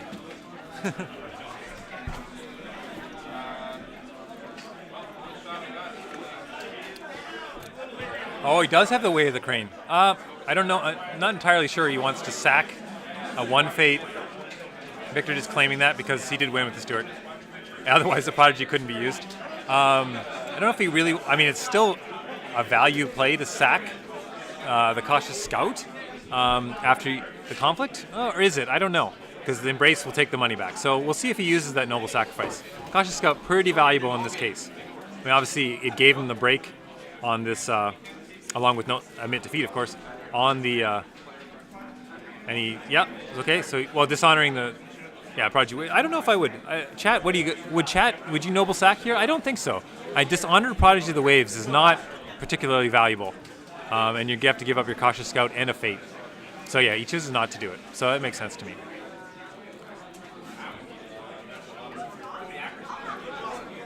Okay, so we'll get some Fate on the rings. Relatively pretty action-filled, but quick first turn. Nish, he didn't. Oh, okay. Oh, 8. Okay, so he did take his Embrace the Void, I think. Fate. Yeah, because he spent all 8. Yep. So Nish becomes first player. He's still got a Prodigy. It's dishonored, unfortunately, so he's probably going to want to court games that or do something to get that honored as soon as possible, because 2 Glory is kind of rough. Hasn't hit any spells played yet, so Asawa hasn't been utilized. Takes some political favor. I guess Crane. Oh, we see Doji Shizuru. Oh, gets discarded. I guess he's just thinking Shizuru is just not impactful enough. A new character from Disciple of Void, which causes cards to be discarded in order to play cards in conflicts that he's in. So we see Ronnie get the Doji Challenger sort of 1 turn late, but it's still decent. He can sit it on that province for next turn or buy it this turn. Because Doji Challenger with Fable Ground is quite good. Brash Samurai is a good buy, always. It's one of the best two-drop characters in the game. Maybe the best, some would argue. Although, Swordsmiths are good. There's lots of good 2-drops. On the Phoenix side, we got Ji and Toshi, which is a good buy against Crane. It's like a mini Guest of Honor, at least for 1 ring. But Yojimbo's pretty good. With only 1 Fate, makes some sense. It's a 3-drop character, but, protecting your Shigenjas is pretty solid. We also have Suki, which is a really strong character for getting that Water Ring synergy. Obviously, he wants the Water Ring to reclaim, so I would think he would buy Suki this round as well. The other 2 characters, you have the new character Shiba Tetsu, which every spell you play, you get a +1/+1 to the end of the conflict, which is strong, obviously, with Asawa. Oh, he passes, so he decides to ensure the passing fate. Because Ronnie may buy the Challenger, he may not. So yeah, I could see how he was worried about the passing fate, but that leaves his board quite a bit weaker with 1 broken province this turn. Prodigy can be in 2 conflicts, but not the strongest. So we'll see what happens. I would expect Ronnie as an okay chance of getting another break here, or at least having a pretty strong turn. At least 1 break. Yeah, and the fate is equalized, so... I mean, Artisan's not the... I mean, his attacks are not going to be that strong either, actually. You know what? I mean, he's got 3 characters, sure, and Brash Samurai is solid, but Artisan is going to, I guess, pump up Cautious Scout on political? It's not going to do that. It might pump up the Brash Samurai. We'll see if he has a conflict character. Obviously, a political rival would be really solid here. Shrine Maiden, really strong card for the new Phoenix decks. So hit a Cloud, Court Games. Court Games gone, and something we can't see. Slide it over, Nish. Slide over that deck a little. But yeah, still a 1/1 conflict character for 1 fate that draws you a card, possibly more. It's quite good, really good. We don't know what spells. I mean, whatever. If you have to go over for another ruling, maybe slide over, because with the stronghold, it's good to see. But anyway.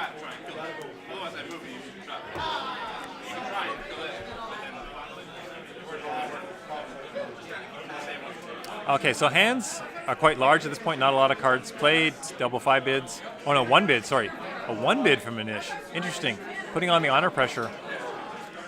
Next turn. Sorry, I missed that. That was pretty impactful. It's really early to switch to honor pressure, especially against Crane. Crane's a tough one, right? They tend to honor their own characters a lot, so dishonoring them is difficult. And if you're going to that much of a card disadvantage, it can be tough. He's got a Cloud in hand. I'm sure he's going to save that for possibly a more impactful character, like a Yoshi or Doji Challenger, actually. Cloud for Doji Challengers probably is going to be his target. Yeah, you may have already said this, but that was not the other card he wanted to lose to his Shrine Maiden. What did he lose? The Wanderer. Oh, he lost the Wanderer, yeah. So we see an Earth Conflict to try to equalize, because he did a 1 bid, so he's got to equalize that card advantage a little bit. Heads back to Manicure Garden, which, Crane already has 5 fates, so yeah, defend with Brash Samurai makes a lot of sense. You're not winning conflict, but you're going to be preventing the break, just with onboard actions. So what do we see? I think I see a charge in his hand. I see another Shrine Maiden. I see Clarity of Purpose, which could be used on the Yojimbo here. Seeing how he can use it twice with the Stronghold. So we got a 4/4. The Artisan Academy, which Ronnie hasn't used yet, gives him another card draw. So I think Crane's fairly up on cards. Yeah, Travis correcting the box.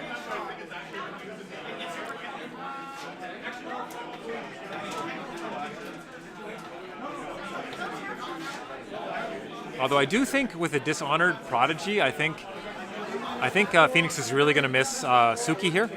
Oh, he flips over Assassinate. Shrine Maiden's a monk, so it can be assassinated. I mean, it's only adding 1 strength, and it's drawn cards. I don't know if it's the best assassinate target right now, especially with the honor pressure of the 1 bid. You're going to get 2 honor back from characters you have on board. We'll see. You'll probably get more. Yeah, I think he can. I think if it comes down to winning or losing, he might play that assassinate, but it's fairly low value right now. This is the Artisan's ability. Wait a second. Is this a... Okay. Oh, he's going to policy debate. Okay. He's thinking about a policy debate, I would imagine, because he pumped up the political ability of the Honored Samurai to 6 on a military conflict. To 5. No, he's got 2 glory. Oh, Artisan's +2, sorry. No, it's +3. Is it +3? Oh, yeah, right. I believe it's +3. So we see a card played. We're going to see a Kensuke's Method on the Shrine Maiden. Interesting, because it's still 6/3. It comes back to hand. Interesting, unconventional splash from Dragon. Usually you see the 3 let go, 3 Mirror Modus Furies. But I guess he's the Kensuke's Method, I guess he's just going for attachments to stick around. I mean, it's a strong attachment. Wow. This is a lot of attachments in a military conflict. Shows you the strength of policy debate. I mean, his opponent's on 6 cards, so he can card choke. Oh, actually, I wanted to mention we were treated in the last game on stream to the rare sight of a witch hunter that wouldn't be bowed by Kachiko with a fan. He would have had 8 strength politicals. So another Shrine Maiden. Okay, well, looks like 3 misses. Three misses. Or did you put them back to his hand? He's now got 2 discard piles. Yeah. I don't think these guys are going to agree to be on stream again. Yeah. Yeah, there we go. To no surprise to anyone, we see a policy debate of 8-3. So he cannot win. So I expect to see a 1-1 here.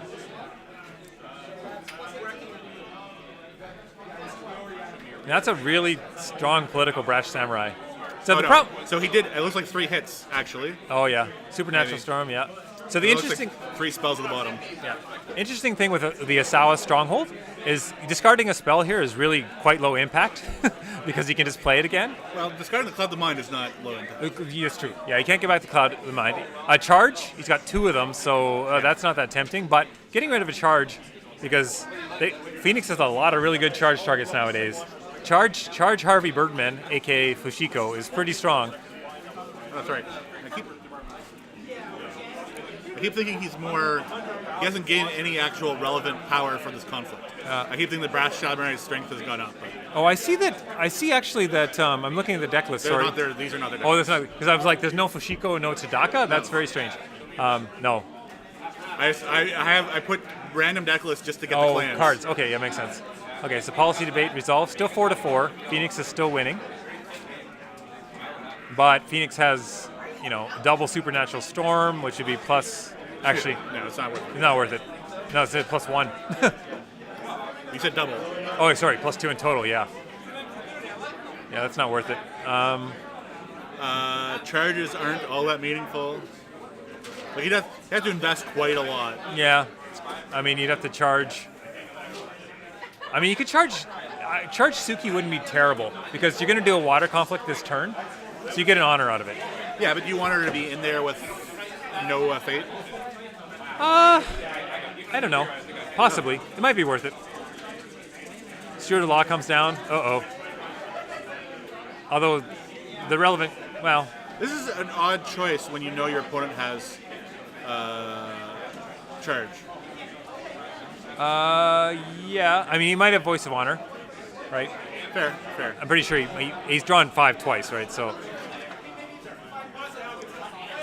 Charge. We'll see if he's got it now, because it's a pretty good charge. No?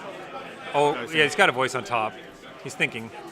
I think it's a pretty snap voice, because he paid a fade. It wins. It's going to win him the conflict. No? Oh, yeah, sorry. Yeah, he did. Yeah, of course. No, the other thing is you can do it again, right? Yeah. He has another charge. That's fine. I mean, now he's paid 2 fade for that Shiva Sudi. So now the Supernatural Storms are going to add +1 to him as well. So now they're +2 each. But there's an Assassinate right on top. So charging a 2 cost character. No, it's fine. It's a Sugenja. You can't be. No. It's not a Sugenja. Oh, it's not. Right, sorry. It's a Bushi. So it can be assassinated. Didn't you just say the Supernatural? Oh, because he gets +1/+1 himself. Yeah, he was 3 then. No, for each one. Sorry. Yeah. So that if the Sui starts getting big, it's just going to get assassinated, I think. Oh, but Ronnie's down to 4 cards as well. Oh, I would think about letting go of that Kazuki method, personally. What assassinate? Oh, yeah, assassinate at the top. It's like, this is assassinating. Yeah. So, letting go of Kazuki method might be strong, but you can do it whenever. It's just costing a lot of fate. Like, I think Anish went. Yeah. Go ahead. I don't know that you want to win. You care about the conflict.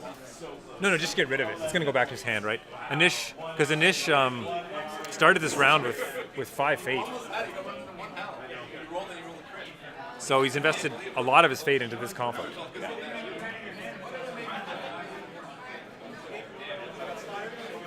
Yeah. Oh. Yeah, and he's only got 1 unbound characters. I mean, maybe he just wants the assassinate to go off because of honor pressure?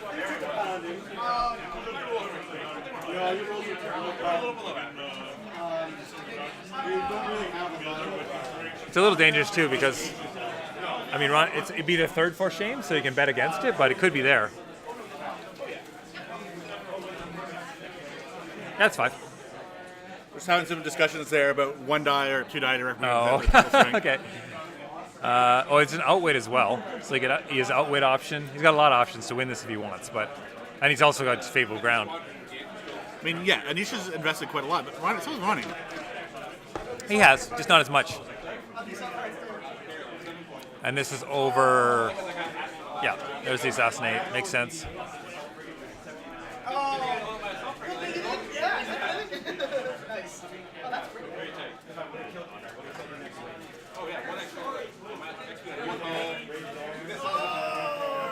So now Ronnie can pull out a character.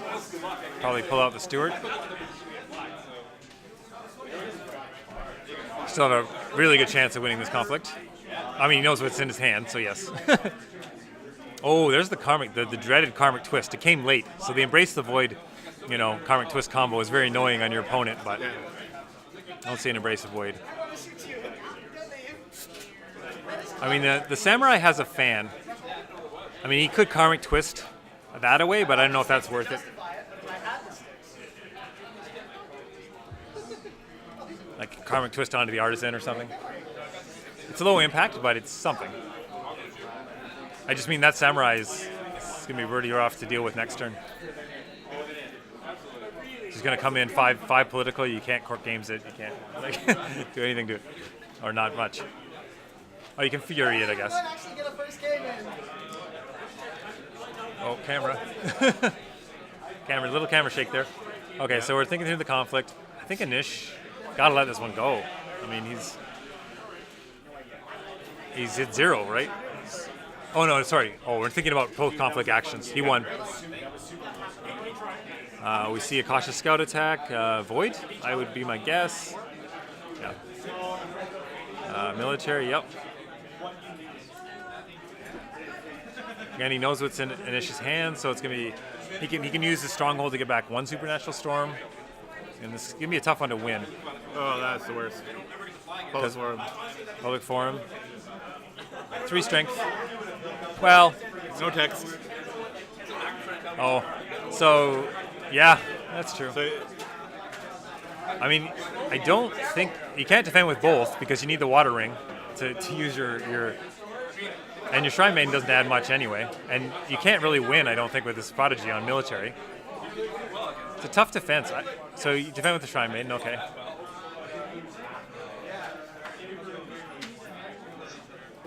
But it's Ronnie doesn't accept the gift. Okay, clouds. then why defend? Yeah, that's a good point. I mean, he's saving the half break, but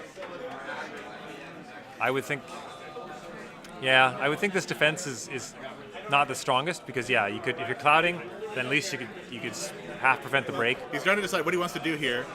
Hopefully he decides to take it off the Yojimbo because it's going to fizzle off the Prodigy of the way. Yeah, you're right.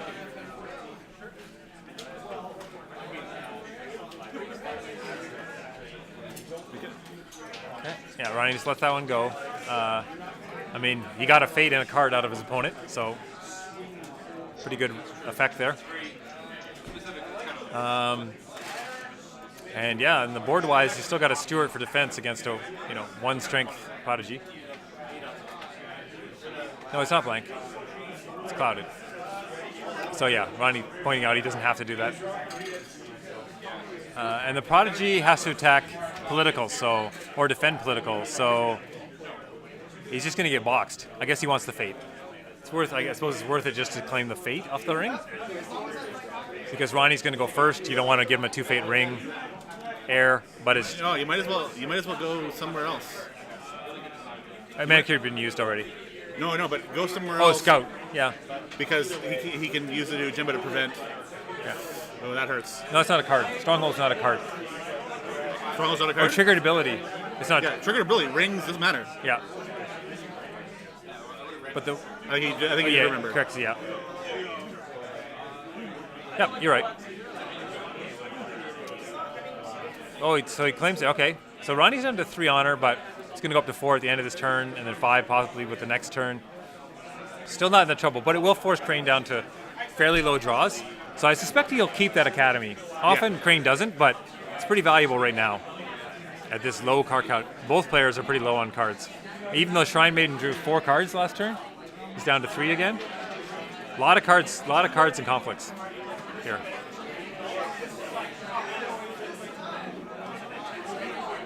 Board-wise for next turn, I'd still give it to Ronnie, and he's got a 6 fate lead, so I think Ronnie's in a really good position here. Yeah. Yeah, and he should just burned through too many resources this turn. Yeah, I guess he's going to get favors, so water wasn't a big deal. So yeah, fire's not going to do a whole lot, but it's... Yeah, let's make sure he gets more honor, right? Yeah, that's true. So he honors...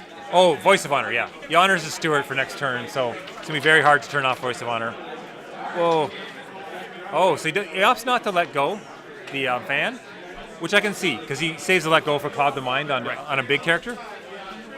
Yeah, I can see that. Save all your... It's like Lion, right? Let go is only for your own characters. And Kazuki's method, I guess, costs 1 every time for 2 political. It's not a big deal. Although Phoenix tends to make powers, but...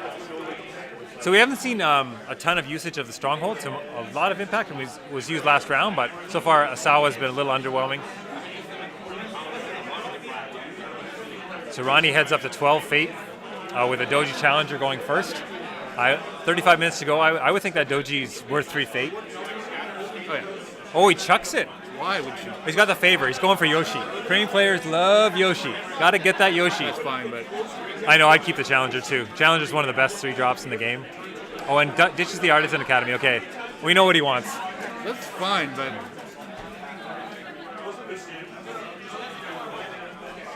Oh, Imperial Palace. Did not get it. Okay, so he is on the Cloud the Mind, I suspect, because Asina Storyteller is in his deck. So I would think Ronnie has Cloud somewhere. Oh, Guest of Honor. Quite strong. I mean, stopping events against Asawa is pretty solid.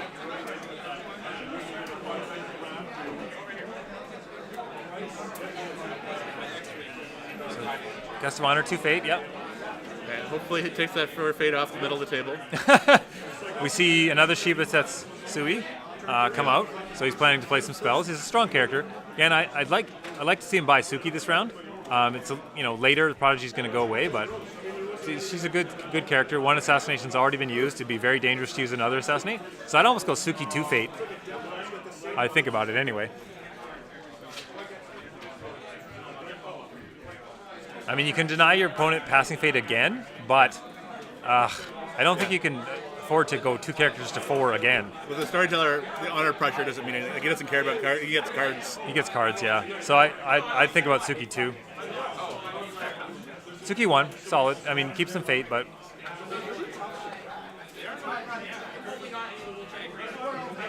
Go to Dials, 1-to-1 bid. Yeah. Yeah, Anish, I think, he's behind in provinces, behind on board. I think Dishonor is identified as the way he could possibly win this.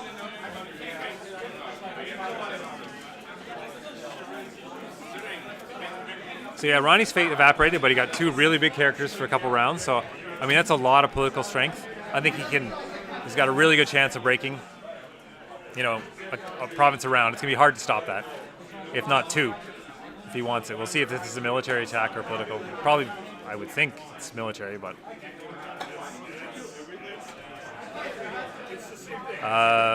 thinking about it, you can go to meditations.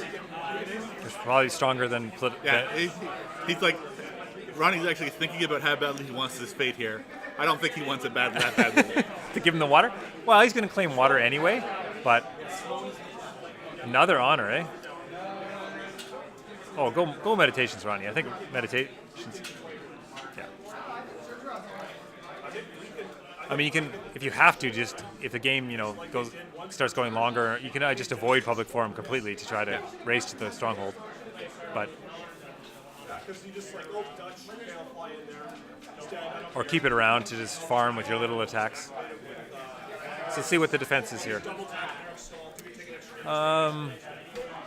Military, I think Shiba Tetsui could... Oh, you see a Fury in his hand.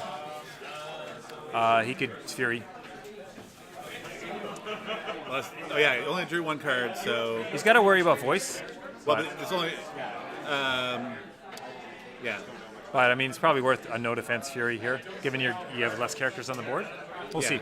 Plus, your Fury's going to be turned off. He knows that Ronnie has, 1 chance for, the 1 draw, because he canceled the charge and let the other one through. Yeah. So, suggests that if he was willing to cancel the one, he might have canceled the other if he had it. Yeah, so it's unlikely to have voice. So, I would think a no defense Fury would be fairly strong here. And then you have 3 characters for the rest of the conflicts. I'm not sure if they said the defenses yet.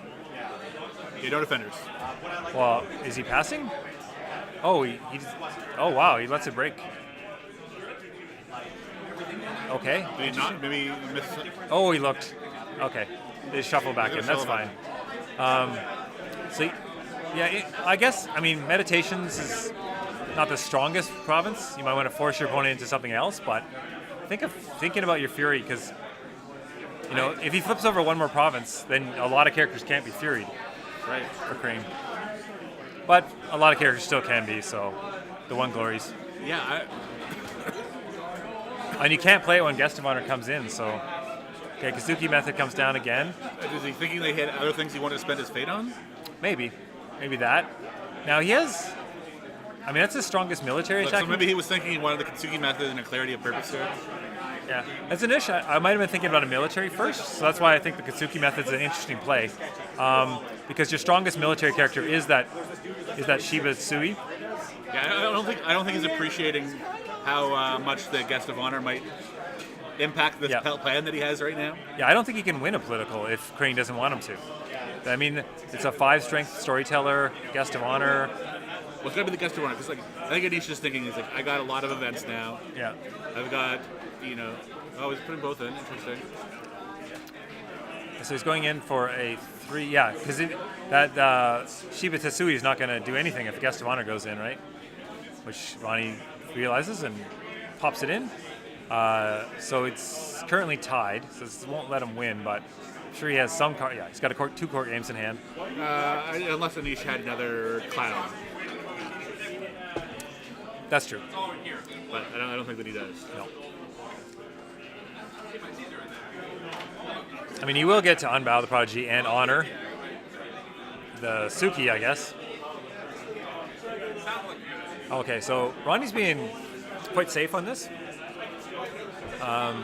So the Storyteller is actually, I take it back about the Storyteller, at least in this case, he's proven to be quite a good character. He's going to have 2 card draw, plus himself when it comes around. So eventually you probably get 3 card draw off this Storyteller.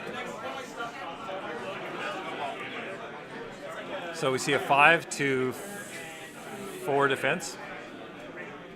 And no events can be played. So 6-6. Yeah.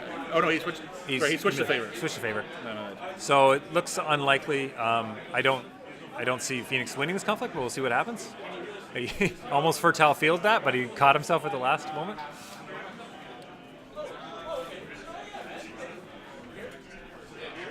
No. Yep. Yeah, guest of honor. Yep. Yeah. So okay, so the Nish forgot. Yes. So that's We're why. the guest of honor. That's why he went this way. I guess I think he's just thinking he's not going to do a military this turn.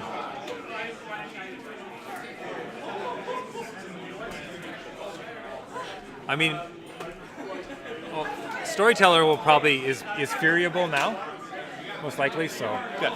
that is something to come out of this.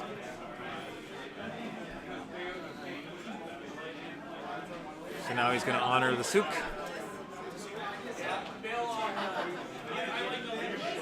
Yep, stand waves. Yeah, everyone knows what Prodigy Waves does by now. So got to quiet chat this game. Maybe. So feel free to chime in on whatever you want. Ask any questions. Talk about kind of plays you would have made, etc. We are watching it, so it might be a little delayed when we see it, but definitely will answer or make comments or commentary that you get on questions that you guys might have. So the Storyteller coming in. 2 Glory. Okay, so we'll see. Public Forum is most likely what he's going back to, so it still can be Furied. Oh yeah. But he may be thinking about that with Dragon Splash. He may be thinking about whether he wants to open up the... And actually the Palace, breaking the Palace makes a lot of sense here. It does. So he might go to Palace, turning off the Fury. Should be fortunate for him. Because the Fury was drawn later, so he doesn't know he has it. So thinking about what ring? He's deciding, does he have the Fury? Does he not have the Fury? Do I want to break that Palace? I would think breaking the Palace makes a lot of sense. Yeah. Although I forget what province it is. in this case, he would probably, yeah. It's before the throne. Oh, okay, so it's not the easiest break in the world now. 7. And 2 honor means a whole lot at this point. Wow, he's about to get 2 back, so. And he doesn't seem to be too worried about honor because he didn't take the air ring, so which makes sense. You're still at 4 going to 6.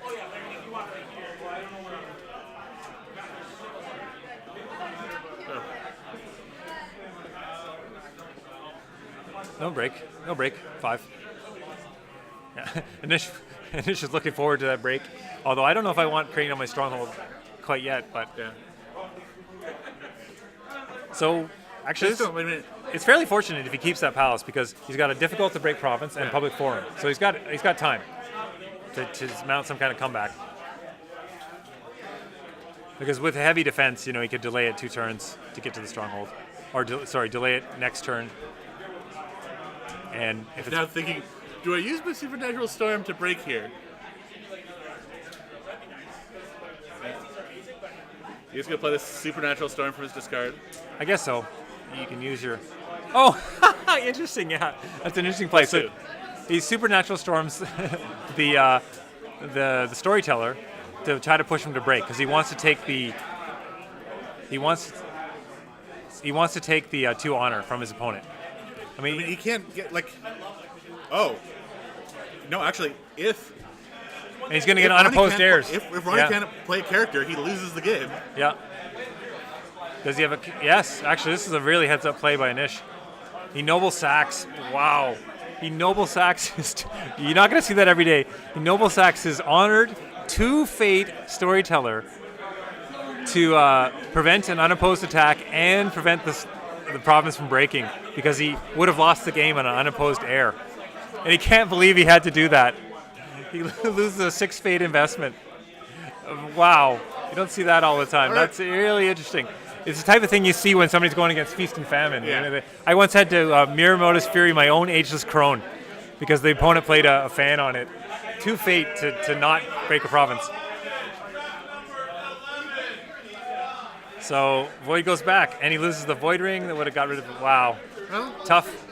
And he's going to lose 2 card draw. That was such a heads-up play by Anish. Well played, Anish.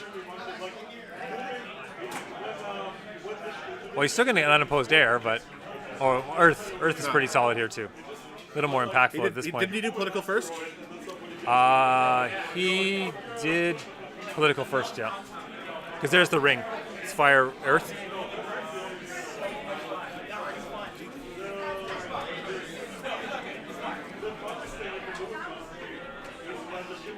So Travis is popping over there to double check that. I think it was political. It was No. Oh, hang on. It might have been. Yeah, I think it was political. That he did a political attack already. So now he has to do military.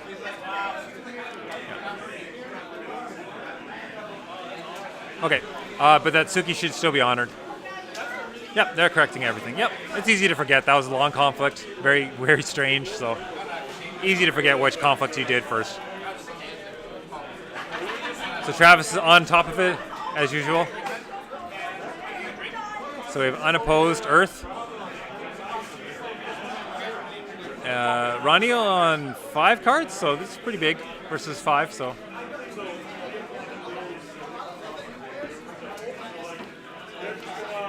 pulls a bonsai. Pretty good pull at this point. And I think the boards are gonna, look after that weird noble sack play. Boards are gonna look a lot more even than they would have otherwise. Maybe even I would say. I mean, Guest of Honor is an impactful character, but maybe even a little bit in Anish's favor. He's got an Honored Suki, and he's got a 3 political strength Shibutsetsu.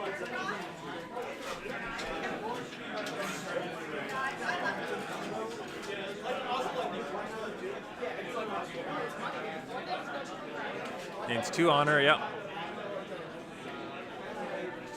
Heading up to 5. Oops. So yeah, the honor pressure is definitely real here because Anish has managed to keep the card. It's about even. Yeah. Despite bidding 1 to 5 that one round. Fade up some rings. First player goes back to Phoenix, who also, based on the Imperial Palace, gained the favor. So now it's time for Yoshi to show up. Yeah. He's already out there. He's in one of those 2 face down cards. Obviously. Here he comes. Late to the party as usual. Oh no. If he's even running Yoshi, he might not be. I mean, Storyteller might have taken a spot. I don't think he would have discarded the challenger if he wasn't fishing for Yoshi. Yeah, and I don't think you would run Hotaru over Yoshi myself, but I mean, she's a great character and all, but Yoshi's a very strong character. Okay, so we see Master G and Toshi bot, 2 Fate.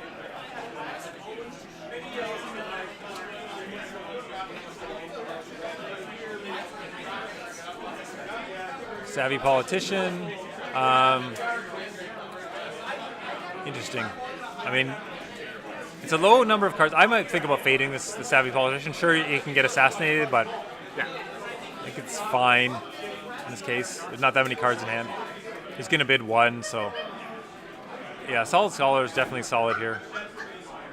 Oh, he's got the new character, the Inquisitive Ishika, which discounts cards based on the ring that you're currently having conflict with.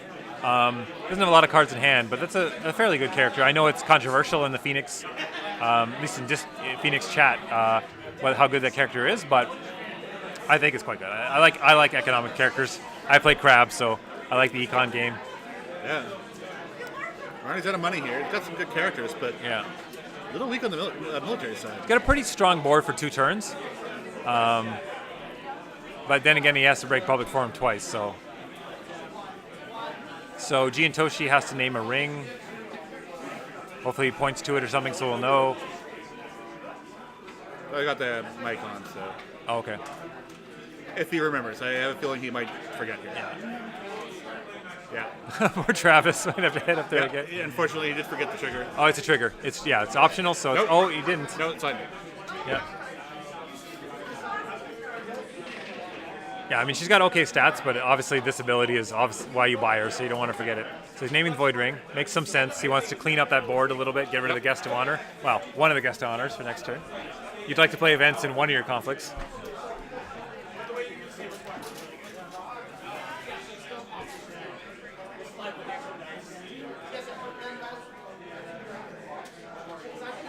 Yeah, I mean, those Guests of Honor means most of Anisha's tools don't mean anything.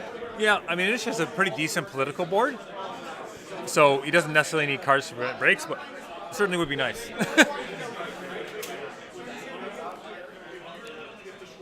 Well, and he'd really like to be able to threaten military a little bit more against what Ronnie has shown. Yeah, that's true. Possibly get a military break, maybe.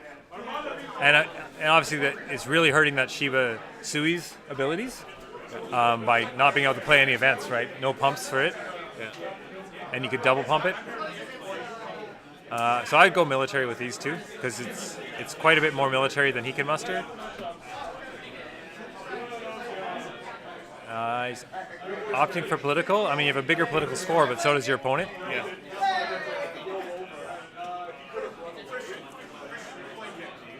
Yeah. Goes on to the Manicure Gardens.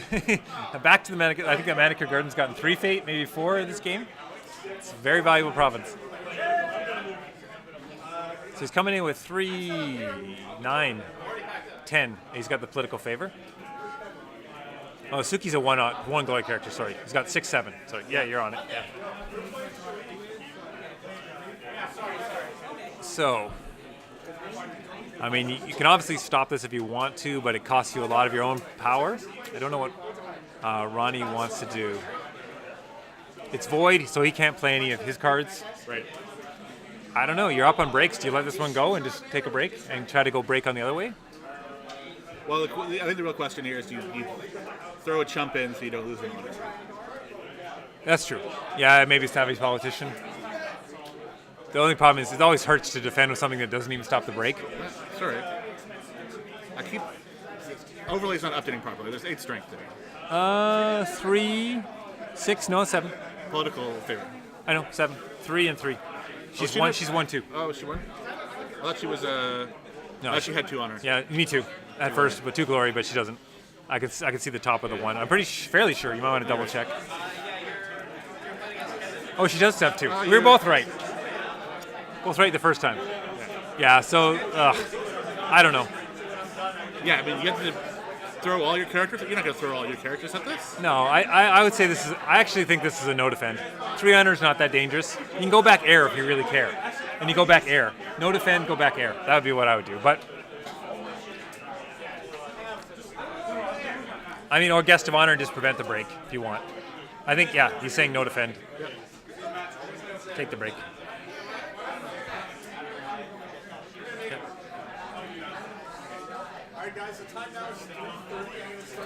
Okay. Yeah, I think so, Ronnie.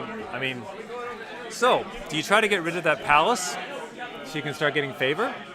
Oh no, you can't lose 2 honor now. Well, you can go air. You can. You can go air against the waves. Yep.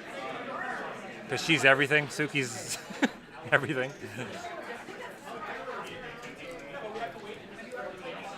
So his defense can be, he can prevent a break if he wants, but how much does he want to commit? Obviously, a lot of court games in hand, so Savvy Politician's really good here. He can defend with 4, 5, 9 if he wants, 10 with a favor. But I don't know if he will defend that heavily, but yeah. Oh, but goes back to the public forum. Okay, so he's being really safe with the honor, giving up favor. So Steward of Law, but I don't see it for shame.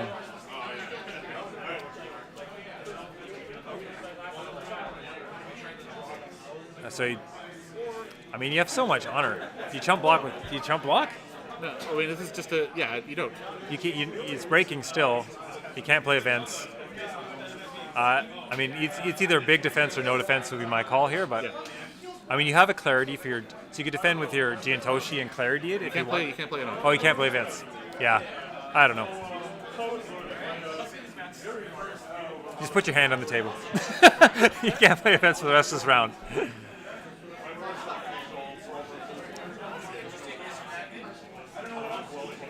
I mean, it's halfway to the third break. Okay, Really? Looks like he's going big defense. Looks like he's going to 7, 8, 9 to 10 defense. Wow. You remember when you did this math earlier? Yes, I do. I was getting there. Oh no, back down. Oh, okay. 5. Oh, I see. Okay, so forward is in front of the province. Yeah, this is the community hasn't really settled on this yet, and whether you put your defenders at the front of the table or in front of the province. I think. I always just move them up. I think L5R they used to always put it to the front. So you see that a lot. In front of the province, this kind of makes intuitive sense. So it is the master. Yeah. 6 to 5.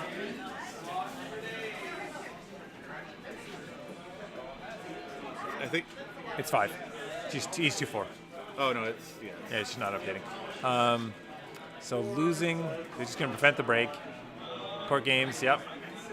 To gain 2 more strength, taking him to 8. So yeah, now he's breaking. And not a lot Giantoshi can do about this. A fan. Yep. Yep, savvy. Yep, completely legal. Can honor another character, which again will help with his honor. Could honor that only character. one difference in the other. You don't care. No, it's a break or not a break. I know he's contemplating whether to put it on the out of conflict character. I don't think it's. I think he's threatening the break here, unless you have another card. But why use another card when you don't have to?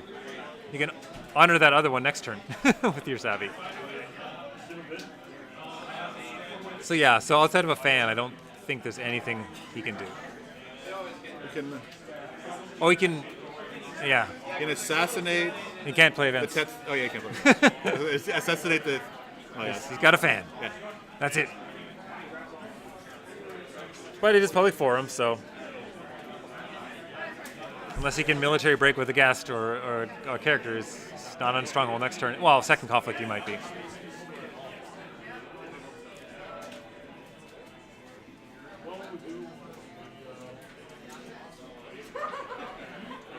So now he can come in military.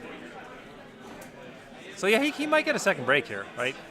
Depending on cards that Ronnie has, because the military is going to be 4 to 1. So no, because he'd hit shameful. Yeah, probably not.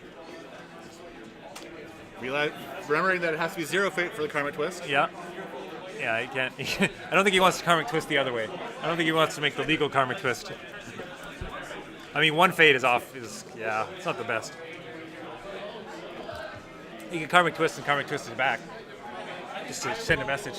Yeah. Watering. Yeah, stand-up Giantoshi, I guess. No reason. He's got in his head that he'll get able to do the Suki trigger, I think. Yeah.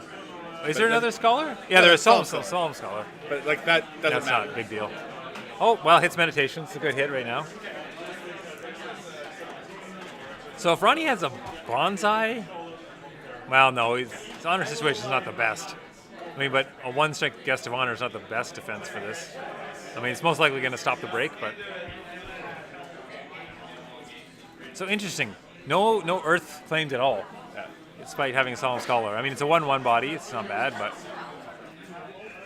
I mean... Ronnie can't do anything other than just lose this conflict, so... I suspect you'll see pass, but...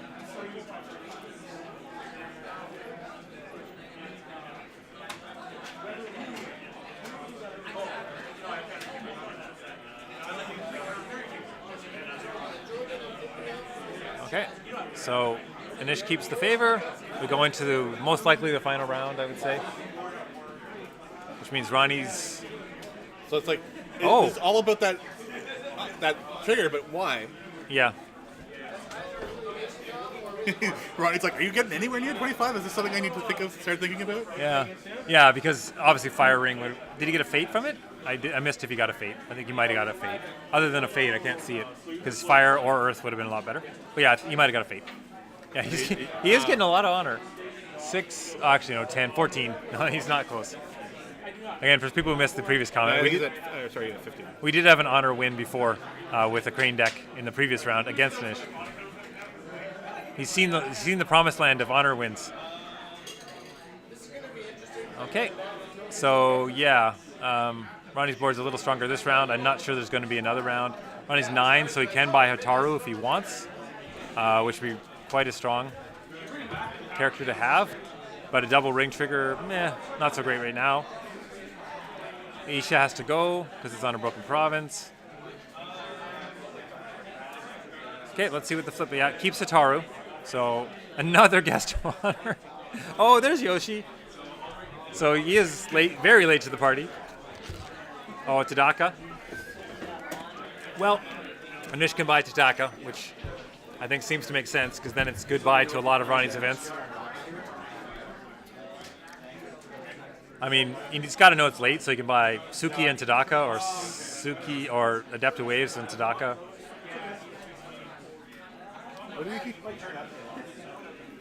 So I did just go give them time, so. Okay. Yeah, I guess. Maybe, I mean, if they play fast, they might make it to the Fate phase. I mean, and Nish is winning on tiebreakers, actually, with the Palace this round. So, favors can be really important, or getting that other break. Sure.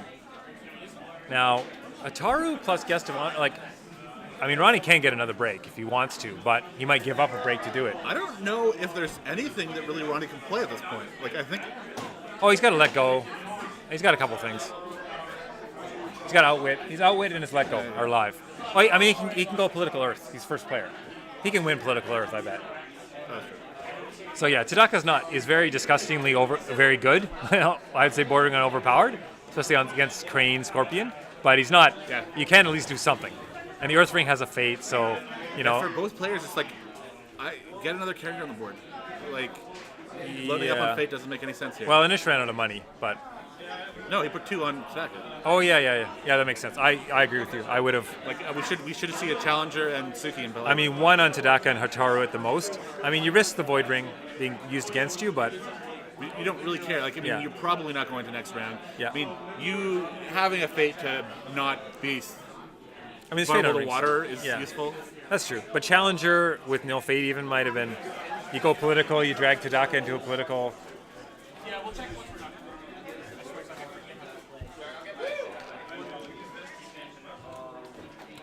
I mean, he has a covert water. But yeah, there's lots of water targets. But coverting getting past the Guest of Honor and then bowing it would be really good if Ronnie doesn't use it in his attack. Yeah, yes. But I think Hataru Guest would be a fairly good attack here. Sorry? Hataru with Guest on political, because he can come up with 9. Actually, that would be 10 to 9. No, 10 to 10. So you'd need you need some cards. Sure, what was Giantoshi? Ronnie's okay with trading breaks here. I mean, Nishi's okay with trading breaks. Yeah. Earth, an Earth Ring, double Earth Ring Hataru. So I think he's probably going to go 10 there. But I don't know what Giantoshi was named on. Because he was probably named on Earth, right? I don't know. I didn't hear. Yeah, it makes sense. Tadaka. I mean, it's obvious to name Earth. Yeah. No Earth. Yeah, no Earth. So nobody can play any events in this conflict. So if he just goes with 10, then he wins. So that's what I would go 10. Nobody can play any events. So you win. I don't know if you even defend because you can't win. You can stop the break, I guess, and then try to get favor yourself. Interesting. This interesting choice of where to attack. Yeah. Because you won't get favor if you let that Palace stay. But if you go Palace and he defends, you can't break it. You go Public Forum, you have a really good chance of breaking it. Oh, he doesn't. He should Way of the Crane pre-conflict. Right? I don't know if he's deciding on actions, but he's got a Way of the Crane. Oh, he might have a Way of the Crane in his discard. Yeah. Yeah, he does. Oh, he does. Okay, so yeah, he's really locked out of events. He needs that Earth Ring, big time. Yeah, Tadaka's really powerful. It's coming fairly late in the game here, but it's very tough against some clans.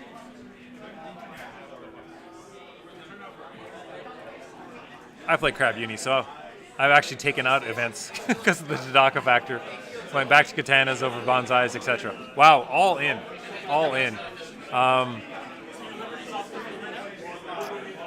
Wow, this could be an overcommit.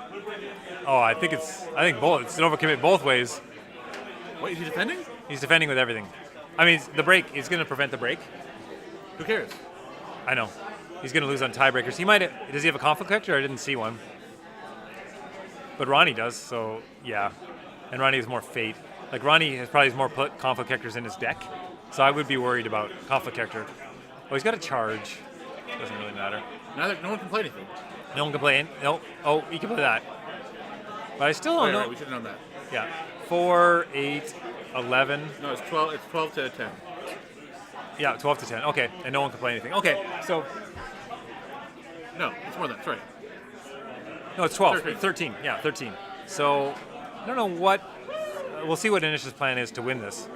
With a guest of honor in there, pretty tough. And I mean, in the Kazuki method, didn't do Did anything. you forget about the guest of honor again? I think you might have, because otherwise, I don't know why you play the Kazuki's method. Because now you can't adapt the waves, you can't do anything, right? I'm sorry, against the waves. I mean, I guess you prevent the break. Yeah. Oh, and you prevent the break, for sure. That's true. It was 13 coming, so you had to do it to prevent the break. Yeah. I mean, I guess it's half a dozen. You can go for your own break. Yeah. Well, you could have gone for your own 2 breaks. Yeah, I know. That's what I mean. Yeah, I think you're right, Travis. I think maybe, again, it's tough, long game. We try not to second guess players or anything, but I think you got a better chance of getting your own 2 breaks. Yeah. And then taking the game that way, because the Imperial Palace will still be live. Although we see Crane has Crane just drew Mirumo's Fury, so but you had a chance. I think you had a better chance of taking 2 breaks here than using all your characters to sort of. Oh, but you know what? So he stopped the break, so he is actually winning on tiebreakers. Yeah, but the same thing in reverse. Like if he took them, he had 1 guaranteed break. Yeah. Coming back, potentially 2. So now if I was Ronnie, I would go water and stand up Hataru, and you get the favor. Right. I mean, you might be able to break, but just go water Hataru, stand up, get the favor, and I think that would be game. Oh, because he hasn't against the waves, but he used all his money on this Kazuki method.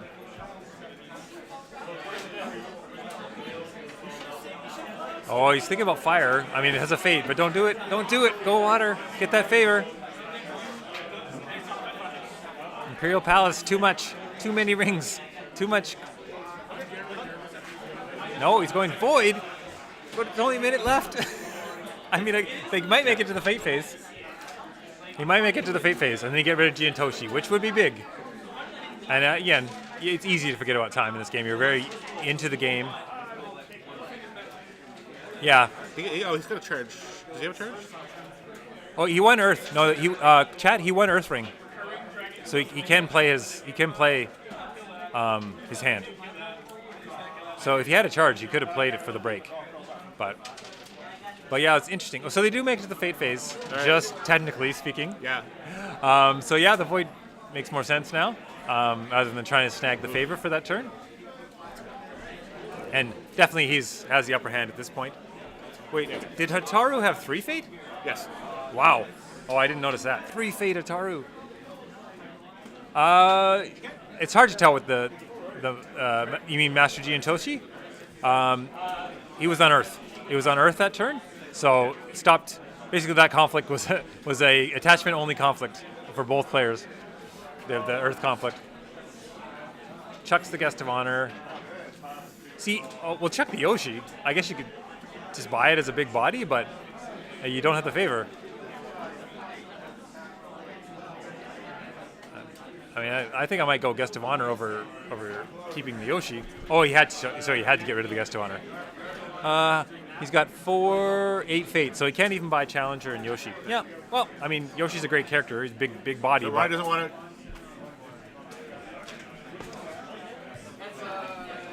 So at least he's declining to concede. Ronnie is not going to concede. Yeah, I think the position looks really bad for Nish. So Yeah, I don't. I I think would- an honorable concede would be the way to go here. But is he? Like, it's just not. No, it's not impossible to. It's not impossible, but you can't. It's really hard. Oh to no, yeah, no. It is Really hard to stop Hotaru here. A 3 is tough. Yeah. I mean, you have to. Oh no, he's not. Okay. Oh, Fushiko. Harvey Birdman. Now that's unfortunate because you're not going to get to use his ability. It's okay. A giant body like that is still reasonable. No, but he has no charge. You got to pay for that giant body. Yeah, sure. The rarely bought, hard bought Fushiko. Yeah, right now you're just looking to have something that you can spend your money on to participate. But I would almost, I could see it, totally see it. He's got 7, but a Solemn Scholar with, and just go Military Earth, be pretty strong in first turn, because then your opponent can't play events. Yeah, but he can do that with the bird. Yeah, he could military the bird too, but the Solemn Scholar lets you bow anything. So you could bow Hotaru. Right. Go military Earth and bow Hotaru. That's what I'm saying. Like, come in with the body. Oh yeah, come in with the bird and the Solemn Scholar? Yeah. Yeah, okay. I see it, yeah.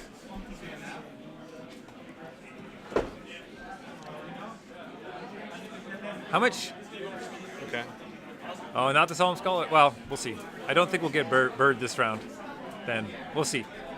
Because the naive student's not doing a ton for you here. No. Crane box will box you, and your card for next round is not. No bird. Well, you can't dishonor. Draw 5. Go for charge. Charge bird.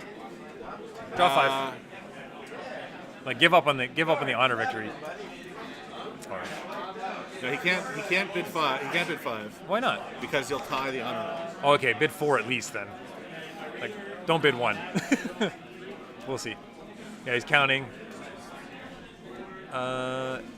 Yeah, you can see the power of Crane self-honoring in their cards. I mean, he was down to 3 at one point, I think. And Ish has been pushing hard on that. 7, 10, 16. 16 to 7. Yeah, he can't bid 5. Bid 4. But Ronnie's going to bid 2. Like, he bid 5. Oh, I didn't see. All right, fine. I didn't see. Yeah. I guess he wasn't going to lose. Our predictions have been way off this game. I didn't. It doesn't surprise me, Ron. But Cranes don't like any other number on that dial but 5. If you have more than 600, you bid 5. I'm not surprised for Ronnie to go. I guess knowing that Ronnie's probably not going to go 1. And I think Nish bid 5 too. So maybe he got the charge. Maybe we'll see charge Harvey Birdman. I can't tell. That's suddenly a big midfield. Oh, another Academy. So yeah, a lot of cards around he can't play. So he gets that Earth Ring. So military. Oh, by himself. I'd take the solid. Oh, he doesn't take the Earth Ring. Waters. Okay, Waters pretty decent here. Fix the Challenger screwing you, but Just wait a second. All right.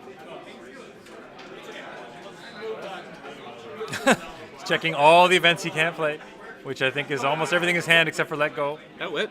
Oh, Fury. He can play Fury. He's probably checking Fury and Outwit. It's a military. Oh, yeah. Sorry, you could still Outwit. But you'd have to go Hataru then. If they have greater.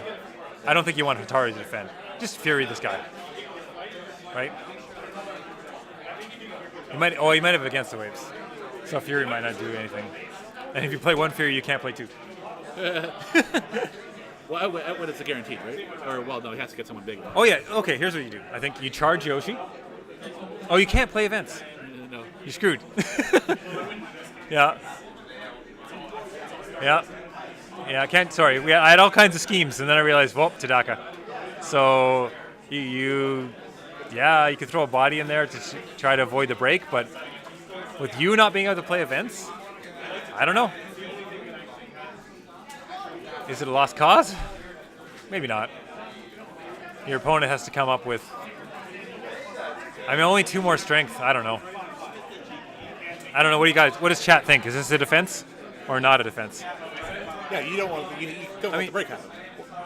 Yeah, but can you stop it? He only needs 2 more strength. That's right. And you can't play cards. And the challenger's really good as attacker, right? Well, he flips over a West Modern, he can't play. He needs 3 strength, right? What's he doing? He's Supernatural Storm. Yeah, see? It's not a break, though. It's 7 now. No. Yeah, it's +2. There's 2. So you can't. No. Oh, he doesn't have a charge. Oh, he doesn't have a charge in his pile. He's the first one. Okay. There you go. He found the event he could play. Oh, good. Charge Yoshi. Yeah. And now he can outwit. Because he hasn't played outwit. Okay. He found the way. He found the path to play some cards. Picks it up to 9. I think he's bowed the box. Oh. He used a different Supernatural Storm. Oh, sword packing Yoshi. Oh, another triple Supernatural Storm. Pretty decent. Now we're seeing Asawa do some work. That's not on strength yet. Right, it's only 11 to 7. It is. He's winning. He's breaking. Oh, it's Artisan Academy saving the day. Yeah. He's checking. Well, he's got the Bentons. Oh, yeah, he can bow the Shigenja. Bow the Solemn Scholar to honor. Yeah. He's +6, okay.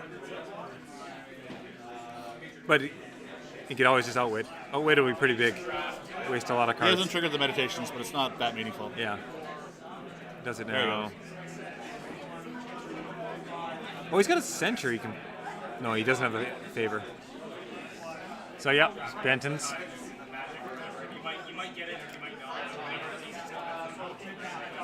This is the last round. Time is up. So His last round time is up, and Todaka, losing that doesn't change anything. He's got a against the waves, but I don't see how he's going to stop a counter break. I mean, Ataru, Way of the Cranes. Well, he doesn't have. Again, he can't play events, so. Nope. Oh no, he doesn't have. Yeah, he hasn't used a Fury yet. Yep. Nice. Baited out a lot of cards. Well, sometimes you want to draw Fury really late. This is one of the rare times you want your Fury super late. He's got against the wave, so I think last turns. Oh, what? He doesn't have against the waves. I can see it in his hand. Okay. Yeah, he's just doing the bowing. He's not snap against the waving. Back to breaking. Oh, he's gonna bow. Well, I guess the Doji Whisperer. Yeah. So, given you have 2 Fate, I think you go back Earth here. So maybe you can use conflict cards in your last conflict. Oh, he's got a political rival in hand. Oh, he's no money to play it, but he could take money off a ring and defend with a political rival. Probably, it's a good idea. Right? And then there's no way that naive student's doing anything. So gets a second break. Yeah, which means he wins on tiebreakers unless you can get 2 breaks or the favor. So break. I think you've got to break the palace, right? Or try to break the palace. Oh, that's a good point. So you break the palace, but he's got favor, so you have to get 2 rings, deny a ring, and break the palace. So that's not easy. Actually, can Hataru? No, Hataru can't steal enough honor to get ahead in honor. Because Hataru can swing it by 4, but yes, that's not enough. Not enough. Close though.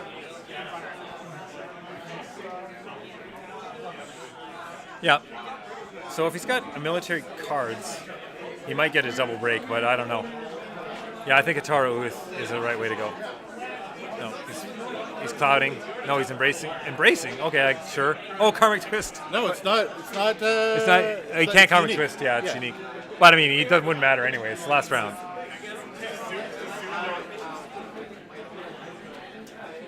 Earth. Yeah, Earth. Yeah, I think political Earth. I agree with you in chat, Lenith. I think Ataru Uth is the way to go because you got a really high chance of winning.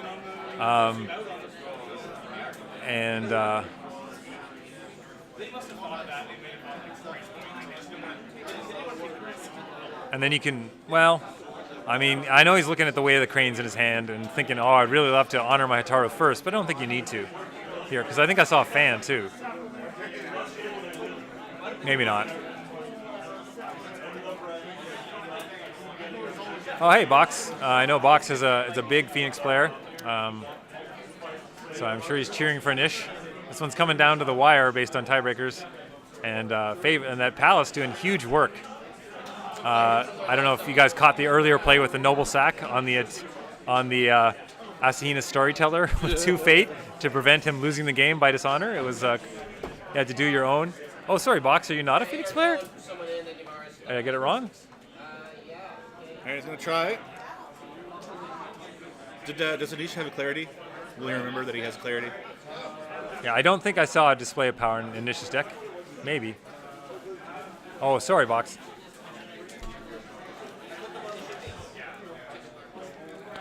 Yeah, that also works. There's that Kazuki method. There, it's finally let go. See, I told him to let go 2 turns ago.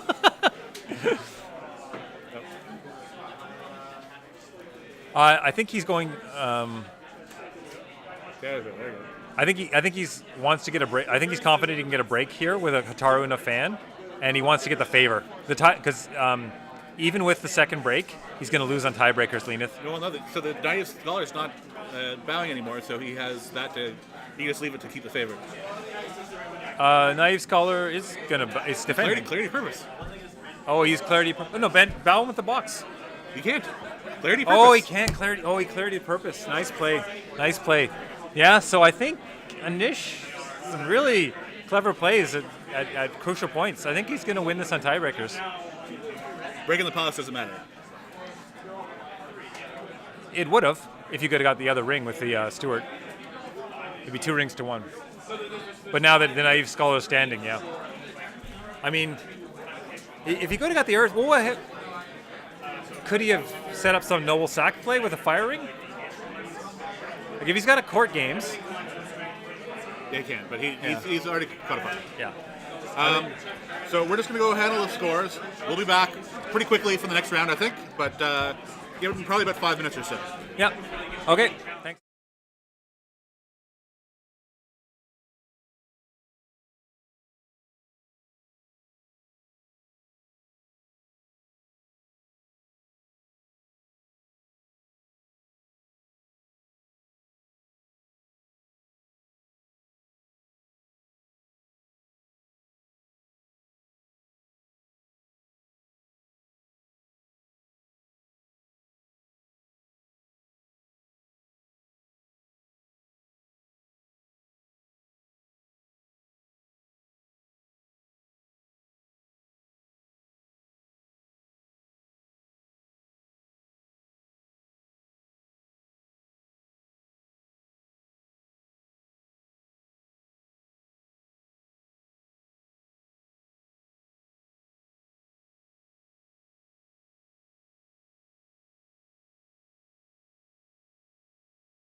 Okay.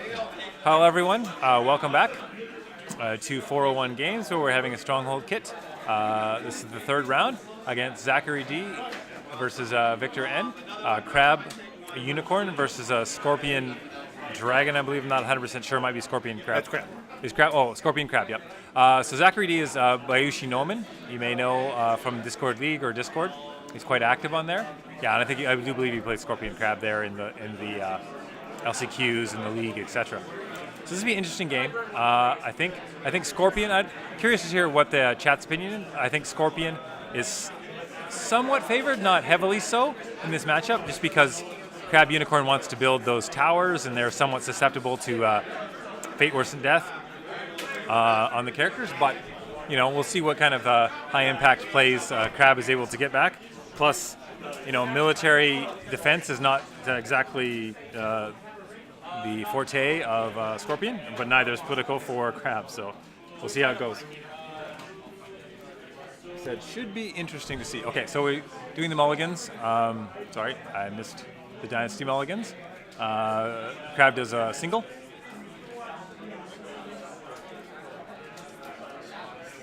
Scorpion mulligans 3 cards. Oh, hi, this is Shane Ruman and Victor. Travis Rook is the other co-caster, and also handling the judging and everything else is very busy.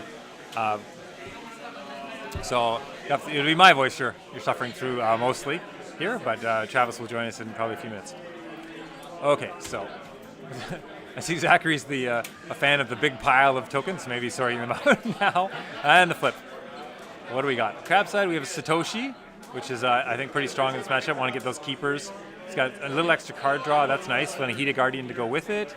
On the Zachary's, I think flip is quite a bit weaker. I think he wants to see a liar. He wants to see a manipulator.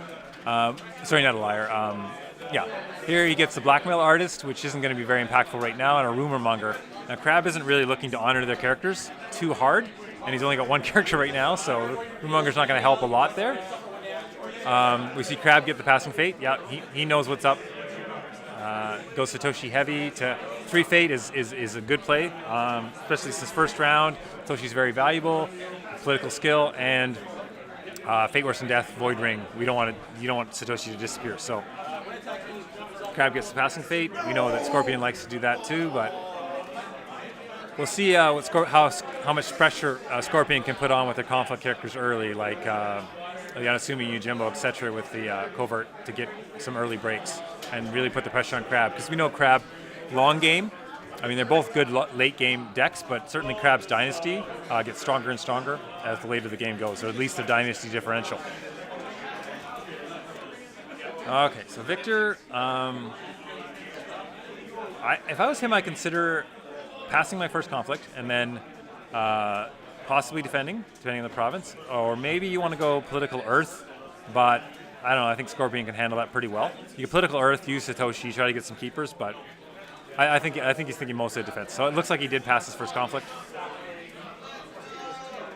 We're going to see Fire to dishonor Satoshi, strong play because he's going to be here for many rounds, maybe possibly the whole game, knowing it's Crab. Okay, hits Meditations. The Rumor Monger is fated, so somewhat unfortunate. So, he does have a Courtier, so Victor has 2 assassinations in his hand. I think at this point it might be worth risking the assassination on the blackmail artist, but we'll see. I mean, if not now, when? I mean, the Forge Edicts are just going to come into his hand, so I'm surprised he didn't Spyglass Satoshi. I wonder what he's saving the fate. Oh, he's saving the fate from Mountain. Is Mountain good as first player? It is, but a Spyglass might have been better. Of course, calling it favors early would be rough, but I would have thought about Spyglassing the Satoshi, but, going to 0 fate's never great. You can't threaten anything. So we see 2 to 4, uses the meditation. We'll see if Scorpion wants to... it's going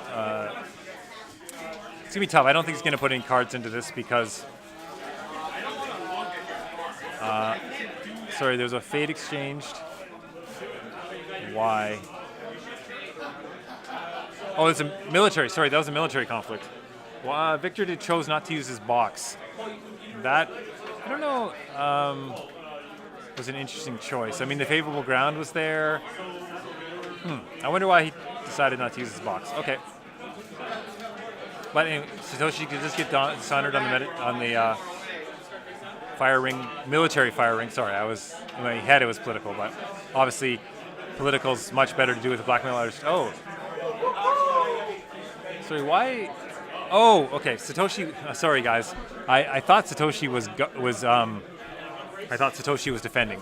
Sorry, it looked like the way that he was positioned that he was, but Satoshi did not defend. I'll catch everyone up. No, Satoshi did not defend the first conflict, I believe, and then that's why he gave up the honor. Okay, this all makes total sense now. The players went off, so I mean, I think you might as well use the Imperial Storehouse at this point, since he's going back to meditations. I mean, fire was a good choice now because now the blackmail artist is winning conflict. Steal another honor. Let's see. Victor can pop the storehouse, and I think he wants to use Satoshi this round at least. After the second conflict's gone is good because you can get a duplicate of. Oh yeah, he put it in his hand. I mean, it was the only blue card. I think he could have just put that on top, but shuffle's fine too. So yeah, I think he wants to use Satoshi here just after the second conflict's good, so he can get the dupe, possibly not lose momentum during the dynasty phase, etc. We'll see if he does it. He's replaced that card, but it's a minor thing. Okay, so we see a Watch Commander's hand, which wouldn't be bad, especially on a 3 fate. He tries for the Forge Edict, yeah. Pays the 3 honor. I would have thought about Watch Commandering first. Maybe he might be saving the fate for the Gaijin. Oh, he can't Gaijin customs. So yeah, I guess he just wants to conserve fate, which makes some sense too. But both Spyglass and Watch Commander might have been impactful attachments to get on. The Mountain does not follow something he could do, but then I think he would have defended first turn if he wanted to do that. For shame, Satoshi, yeah.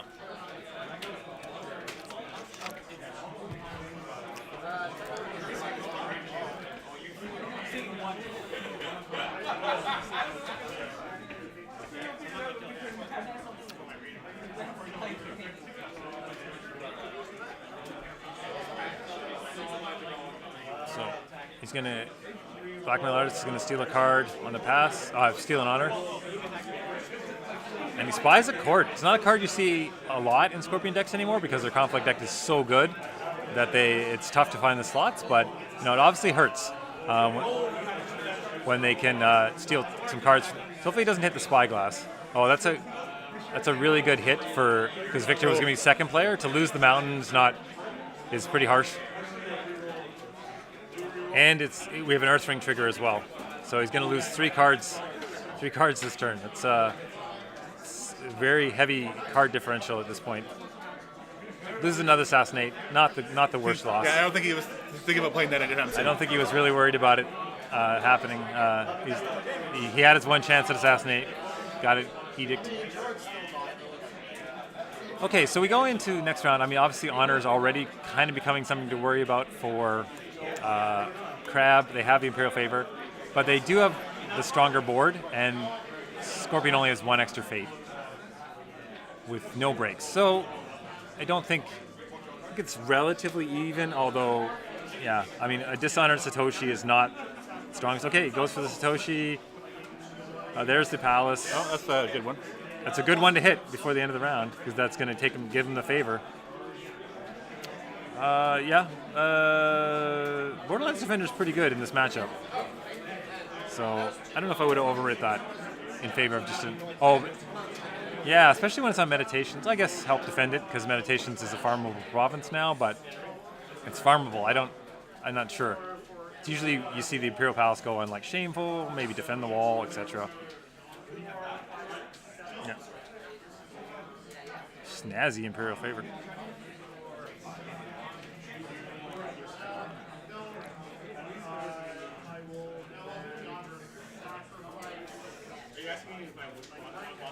Okay. Losing an honor for Scorpion, not a big deal at this point. Plus he stole one from Black Veil Artist, so he's still at 10, I believe. Yeah. And Crab's at 5. Not exactly where they want to be, but the box is turned off for a little while at least. You got to think Scorpion will have a assassinate at some point and get themselves down there, but.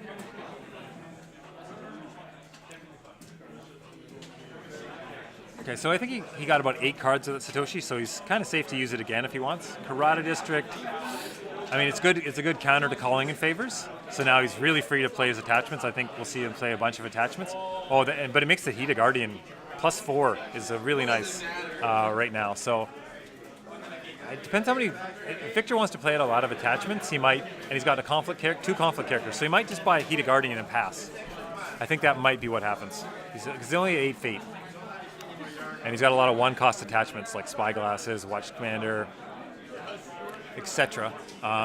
So we'll see. We'll see what he buys. I mean, the Crisis Breaker is certainly a good character, so he might buy it.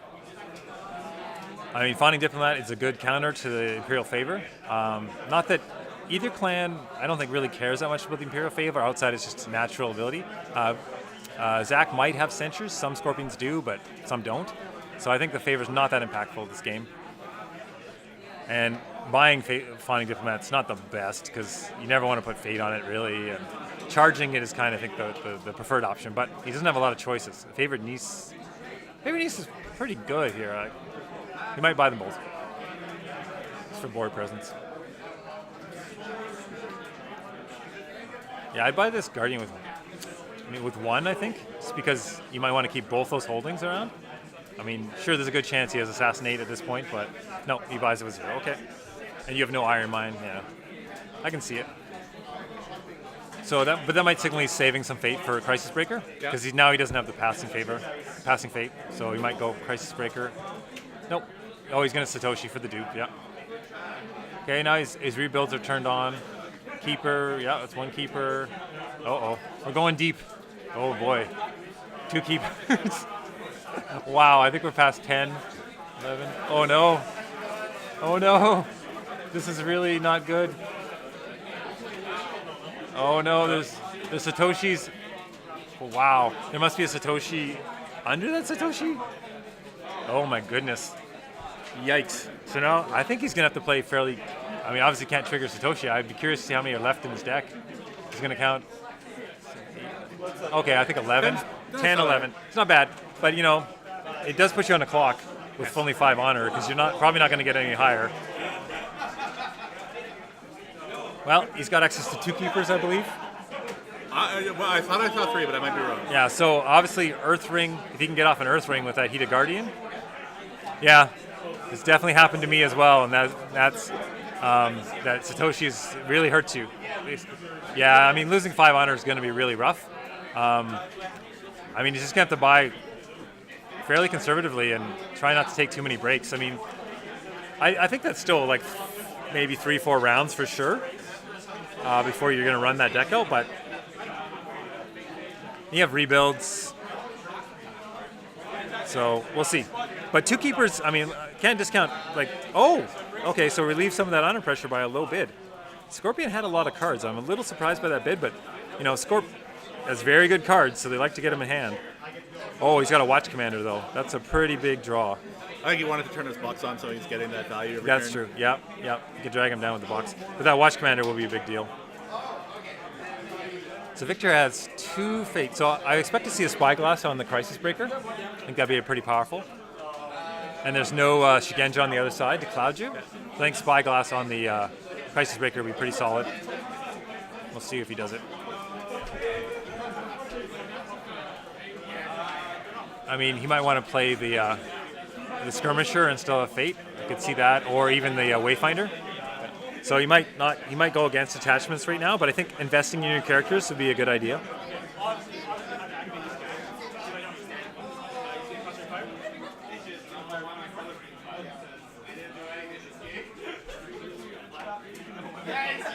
So yeah, Scorpion's got a huge Mitful there. Oh, he's got the Assassinate for the Hida Guardian. So if you can use Hida Guardian on defense, it would be nice, just to try to avoid again. because you know that Scorpions. I drew like 11 cards plus the mountain. It hasn't played very many, so we see a Void. Okay, he's playing like for a little longer game, going Void. Which is interesting too, because his characters are not susceptible to Void. So I guess he just wants not these characters to last the whole game. But yeah, it's not going to take anything out this turn. No. Oh, no, it's okay. But Meditations is a safe attack. It's military. Why not defend with the Crisis Breaker? I think Crisis Breaker is an auto defend here. Yeah, it's going to be very hard to win. Oh, interesting. He didn't defend with the Crisis Breaker, so now the Crisis Breaker. Crisis Breaker can go political. I can do a political attack and then a military attack. So he still could be in two things. So Victor can get a fade off a ring. So I'd really think about, but he could have gotten water too. So I'm not entirely sure about the no defense, especially at that honor situation.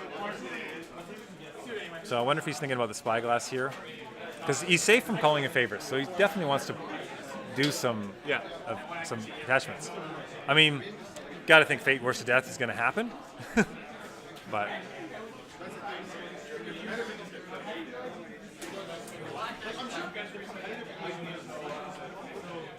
yeah,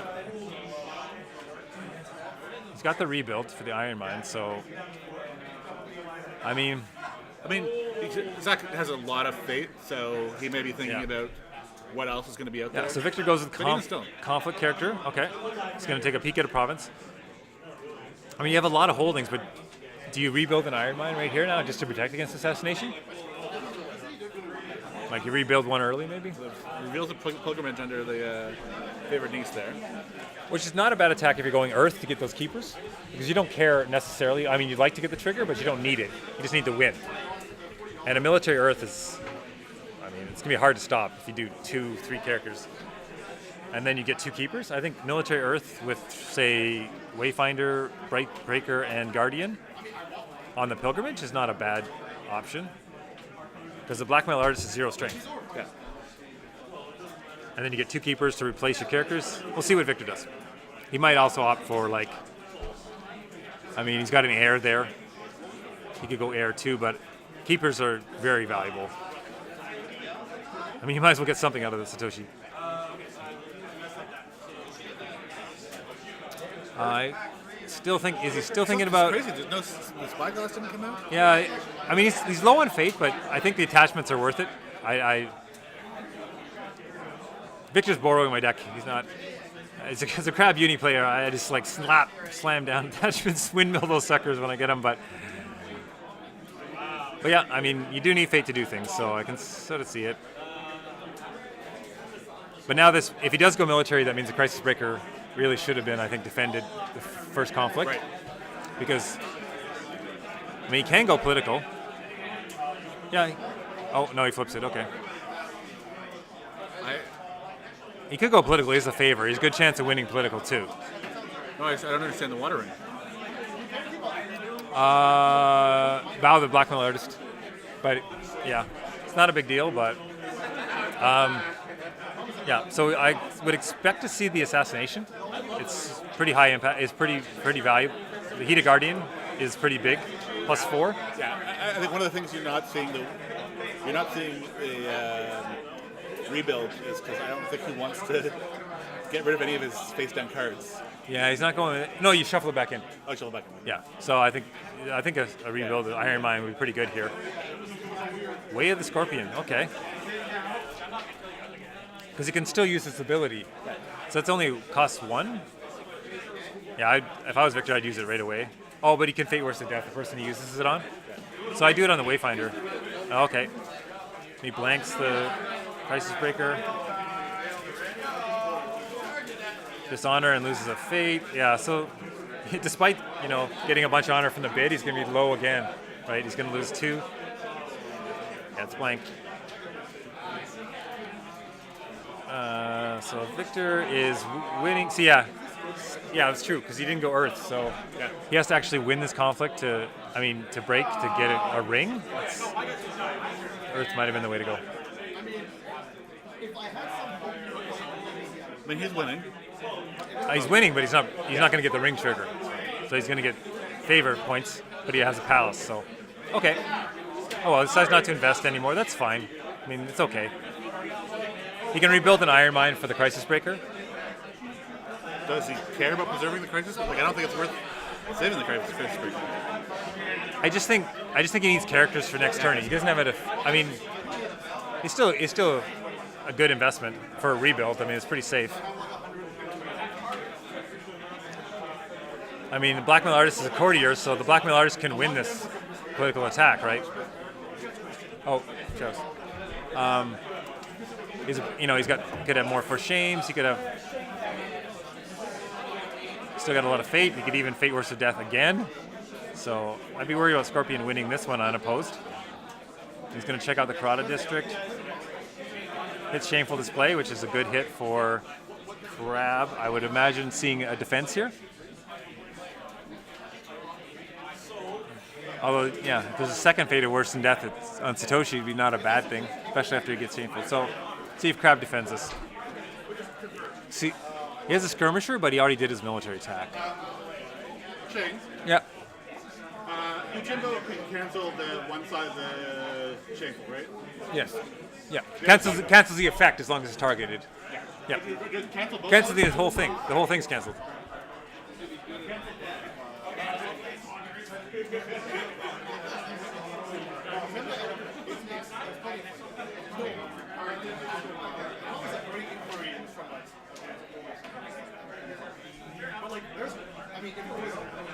So I believe it says cancel the effect. Sorry, that was just a judge question we're working out. Victor's, yeah. He's defending. He's winning with the house. So we might see a for shame here come out if he has one. It's hard to see in his hand. See a court games, which isn't going to help. Policy debate, assassination, calling in favors. Okay, you could watch commander, but watch commander being a character with no fate.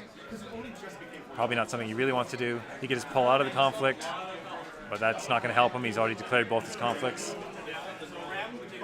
This is an air conflict, so yeah, I think Scorpion's fully decided on honor. Oh, what? Oh, he's not defending.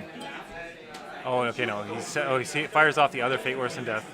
Yep, so he's going to get unopposed air, and that's 2. Wow. So Victor's going to be down to 2 on. No, and the Blackmail Artist is going to be down to 1 honor by the end of this turn. That's really rough.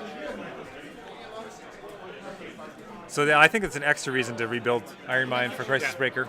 Gets you a little bit of room, but yeah, it's heavy dishonor pressure here.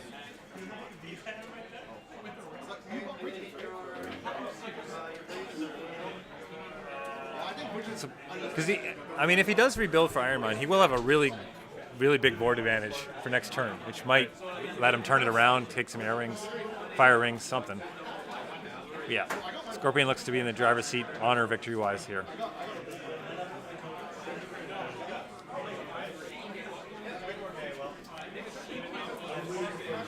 I mean, he could drop the Talisman. I don't know if that helps. Move him over to Manicured, but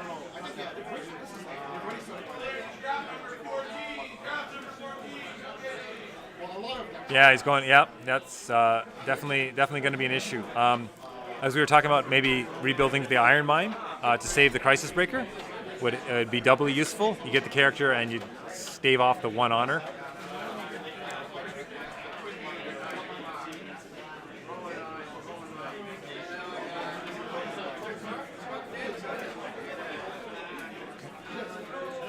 So let's see who we're waiting on here for actions.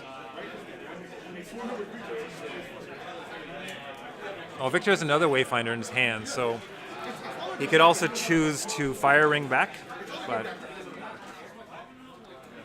and then I think I see Kachiko in. Yep, Blackmail Artist, air ring, unopposed.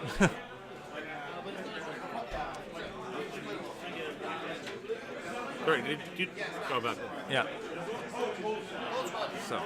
So over to Victor over to Zach actually for pre-conflict.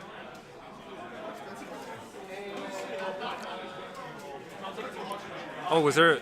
Oh, I guess interesting. Victor passes his conflict without any plays. Loses 2 honor.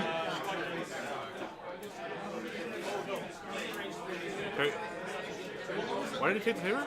Yeah, he shouldn't have favor because the palace is still up. I think there's only 2 rings, right?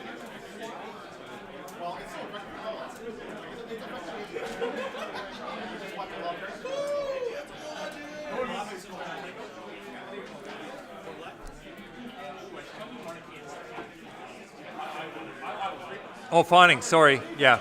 Grabs. Sorry. Chat's on it as usual. Fawning diplomat. Sorry. Yep. Thank you. Snab's favor at the end. Yeah. We didn't see it until after it was gone. Yep. Thank you. As usual. Poor Travis. I know the stream's on some delay. You guys probably would have caught it even before he left.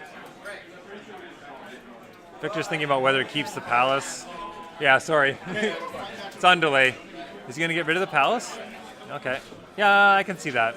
I mean, he needs some characters to get the 3rd keeper and the Satoshi dupe and a witch hunter. Okay, well, let's just say he really, really has to get that Earth Ring to get some keepers. He does have 2 conflict characters in hand, so not as bad as it looks. So it looks like it's witch hunter, maybe 2 fate and a dupe. But I think he really needs to get the spyglass down on something, right? Yeah. And the watch commander, get those attachments working. So he dupes the Satoshi. So I saw Ketchigo in Scorpion's hand, so I expect to see a light buy. Oh no, but he's got 2 manipulators. He might just buy little things too to try to get some unopposed.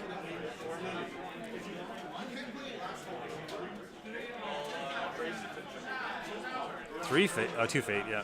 Oh, 3 fate. I don't know, 2 fate worst deaths have been used. I don't know if you can really count on you surviving that long, but I guess. I mean, you need your characters. But you need money for those attachments. He can't go, yeah, but he can't go through his deck. He needs people. That's true. He needs to build. He needs to build his board the hard way. The only other thing was the keeper. So you can rebuild over the keeper. Oh no, you don't want to rebuild it. What am I saying? You shuffle it back in anyway, so.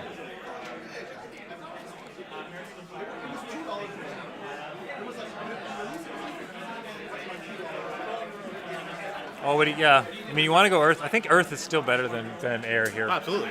Well, you just can't lose that Air. What if there's a Yojimbo for unopposed? Or but you have keepers. Yeah, I think you have to go Earth here. Just have to go in for the Earth. Earth on pilgrimage? No, you're right. You can't lose the Air, so. Yeah, but. Yeah, I mean, if you go Witch Hunter, you can get. I don't know. It's tough. It's just tough with Chico out there, I mean, it's all bad. No, you go military, pilgrimage, Witch Hunter. I think, Earth. No, I know, but you still have to be able to defend. Yeah, but you get 3 keepers. That's right. Yeah, but you have to. Yeah, it's true. You have to win the Air. Oh my God. No, but defending the Air is not so bad when you have 6 points of keepers. No, but one will get sent home by Kachiko. Yeah. Yeah. Okay. Yeah, so you could just use this, but if he attacks with only this, he's going to get assassinated.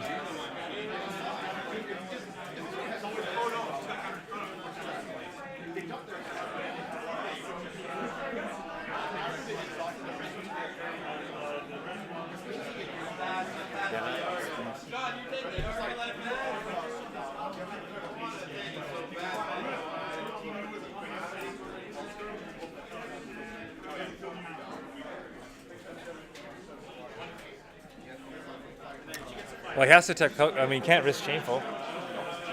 I mean, he could because he can covert, but if there's a conflict character, if you go Shameful, you're in real trouble. He can rebuild. Oh, no. No, he can assassinate. Yeah. But if it gets dishonored, he just has to rebuild instantly, right? Yes. Yeah, that's true. You can rebuild instantly for the Iron Mine.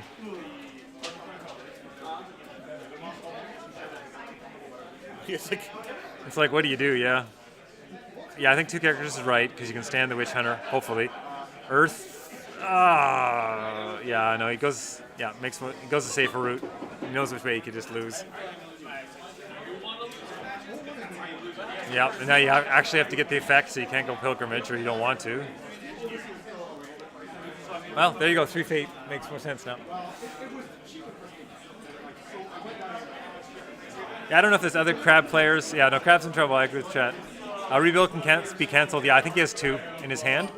And there's only 1 courtier, but yep, you're right. It could be. He's got censures. He's got a censure too. Yeah, he's got 1. He's got everything. He's got policy debates. He's got 1 cancel. He's got. He's got 2 cancels. He's got no. He's got a fortitude edict in his. At least he's got no. What? Scanger for Cloud the Mind, at least. That's the one saving grace. Yeah, I don't know about other crabs in the chat if there is any. I'm excited about the 65 minutes. It doesn't seem like much, but I find with crab a lot, it's like that goes to time and I have that board advantage and then it goes to time. Like that happens to me quite a bit. So that extra 5 minutes I'm going to really enjoy.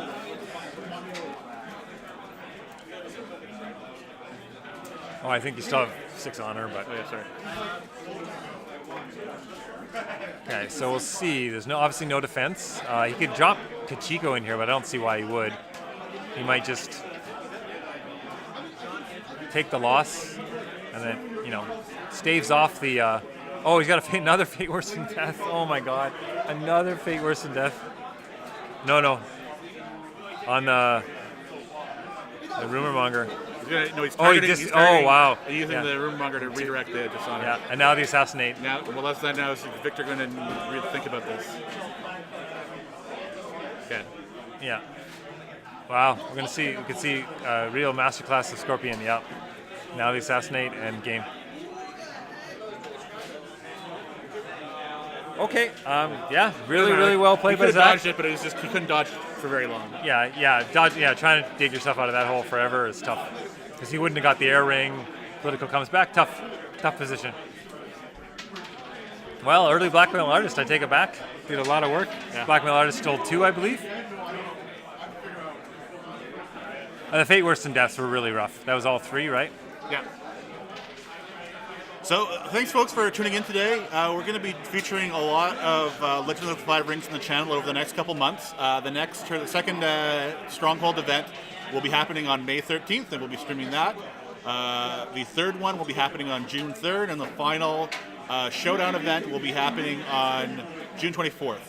I've heard that the Season 2 kits are supposed to be dropping in June. We'll see if that's true, but trying to make sure we don't have a backlog of prize support. Trying to get through those events. We appreciate you guys all tuning in. All these videos will be going up on YouTube, so you can catch the videos there. A lot of L5R stuff already up from previous events. There's also X-Wing, Netrunner, Armada, Imperial Assault. If there's any other FFG games that you avoid. If you want to support the channel, following us on Twitch or subscribing on YouTube are the best ways. You can also subscribe on Twitch if you've got one of those Amazon Prime free Twitch subscriptions for the month. Yeah. Patreon. Patreon as well, so you can come patreon.com/VTTV Live. We try to do a mix of games. We've got X-Wing coming up at the end of May, perhaps one in early May as well, but we'll be in Montreal to help cover Charity Cannon Fair. Lots of stuff going on, so if you like FFG games, there's going to be lots of stuff for you there. I'd like to thank Shane for coming out and helping us with commentary. Hopefully he'll be able to help us some more in the future. Yeah, no, it's great. Lots of fun. Thanks for all the comments. Thanks for watching, guys. Also, Shane has been streaming a bunch of the Discord League matches online. What's your channel, Shane? Oh, what is my channel? Shane_Ruman on Twitch. All right. I'll throw a link in the chat if you guys want to catch some more games there. Thanks for tuning in.